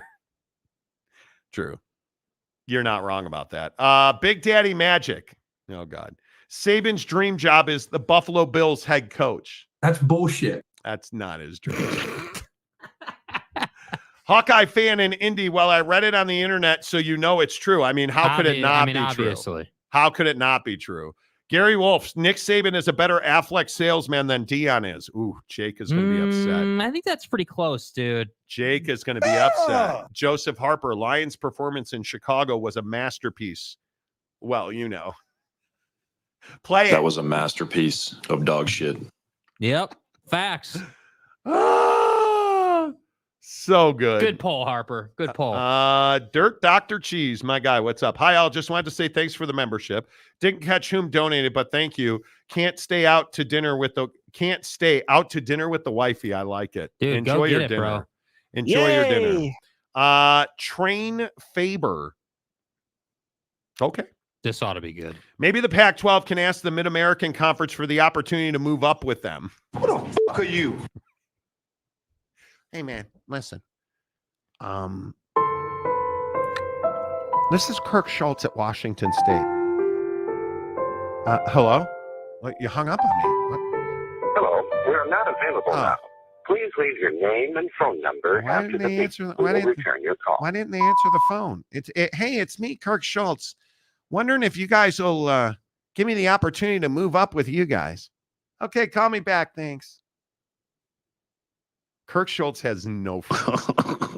Nobody likes you, Kirk. Nah. Boss Frog, here, has there been any donations to the Advocates, or am I just ordering 2 whole shots of Sprite?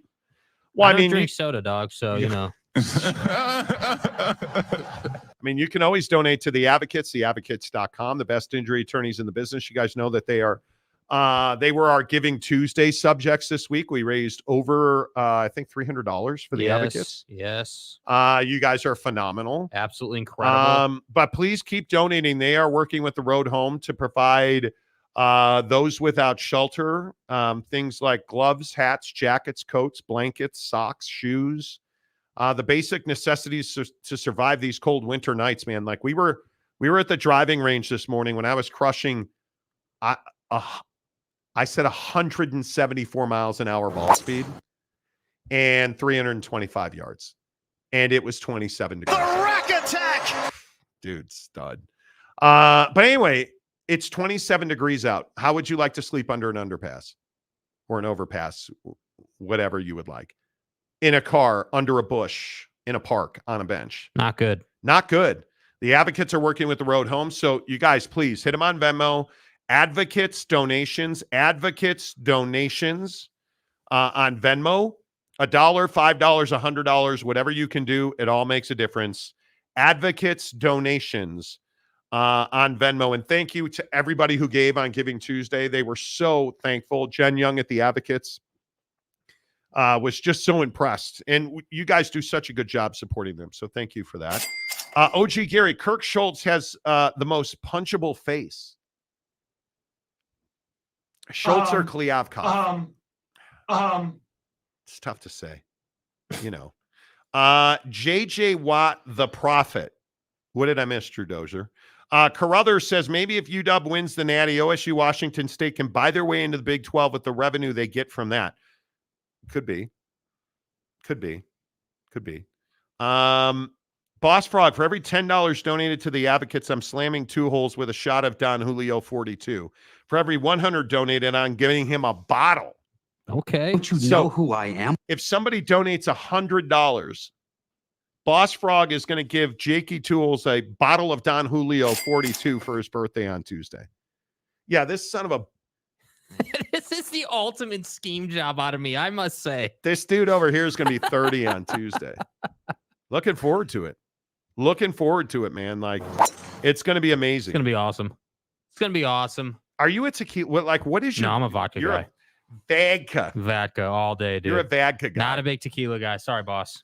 Yeah, I agree. All right, Mike Smith. Nick Sirianni has the most punchable face. He does when he's crying and stuff. Mickey, I said, yeah. Mickey Quintana. Mickey, make sure you and everybody else hits the like button. 6 minutes to go in the show today.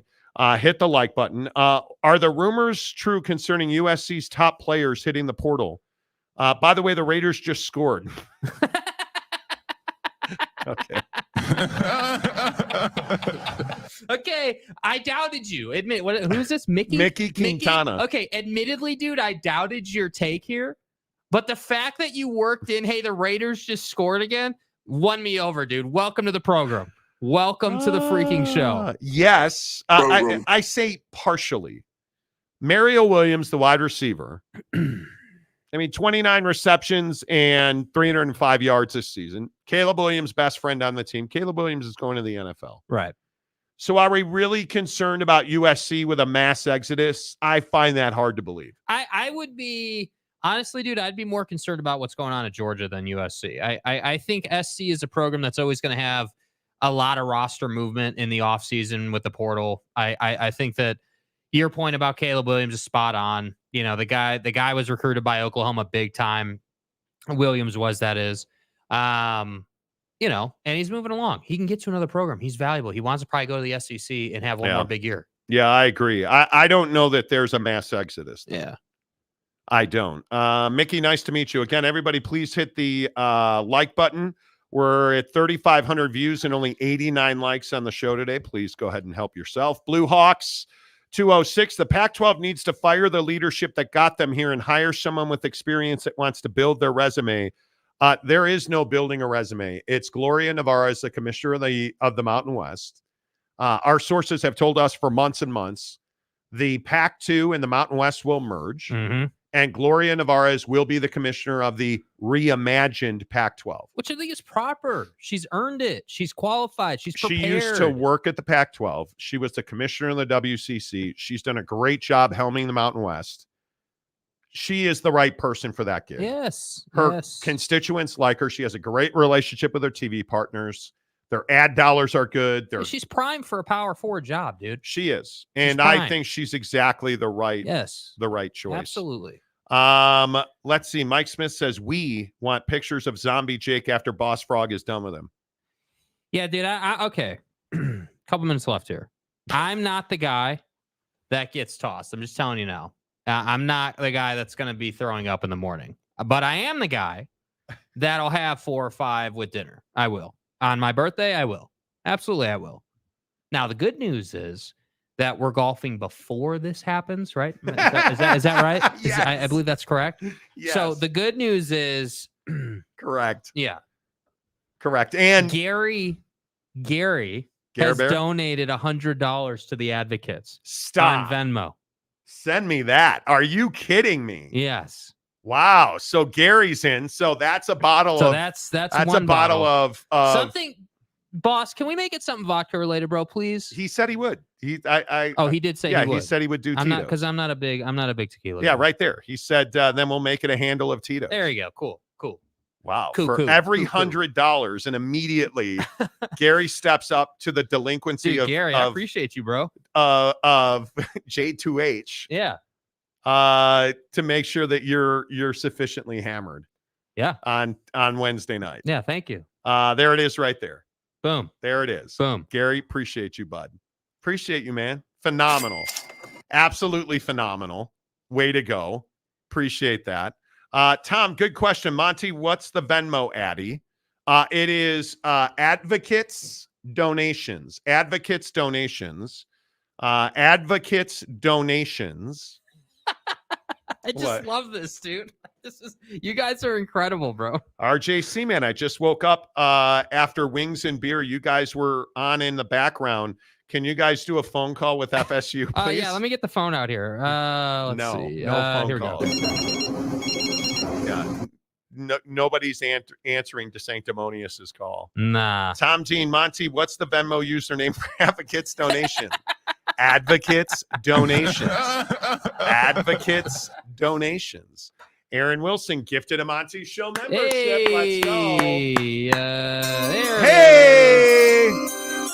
There it is. Yeah. What do you know? Jacob Steinecker. Jacob, what's up? When's Bitchigan's wins being revoked? Damn. Wow. Dude, we're getting spicy now. All of a sudden. Spicy. Bet you weren't expecting this one. Okay, well, I guess we have to give away the yes. I don't think there's any doubt Maury Alvarez is getting it for the Tri-Day trading sign up. I don't think there's any doubt about that. It's him or Chris. So you're saying it's Maury. I think it's Maury signed up on his phone at Disney World with freaking Walt Disney sitting there. Yeah. Okay, great. Maury it is, dude. Right? Okay, so Maury's got that. But and then admittedly, Chris's is a double entry. It is a double entry, and monitor size does matter. Monitor size does matter here. But and I don't know, is forearm strengthening too aggressive with OG Gary? I mean, he's got the collagen peptides, you know. Mm-hmm. Here it comes. Daddy. You gotta get stroked. I don't get down like that. Like I don't know. I don't.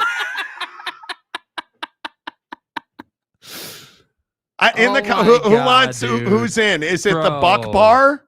Is it the Buck Bar? Or is it OG Gary and his weak forearm? I'm so bricked up right now. Is it OG Gary and his not stable wrists? You know. Macaque. OG Gary says, Daddy. Mike Smith, Mountain Mama says, give it to OG Gary due to that shake weight action. Wow. Daddy. The shake weight action. Lover boy.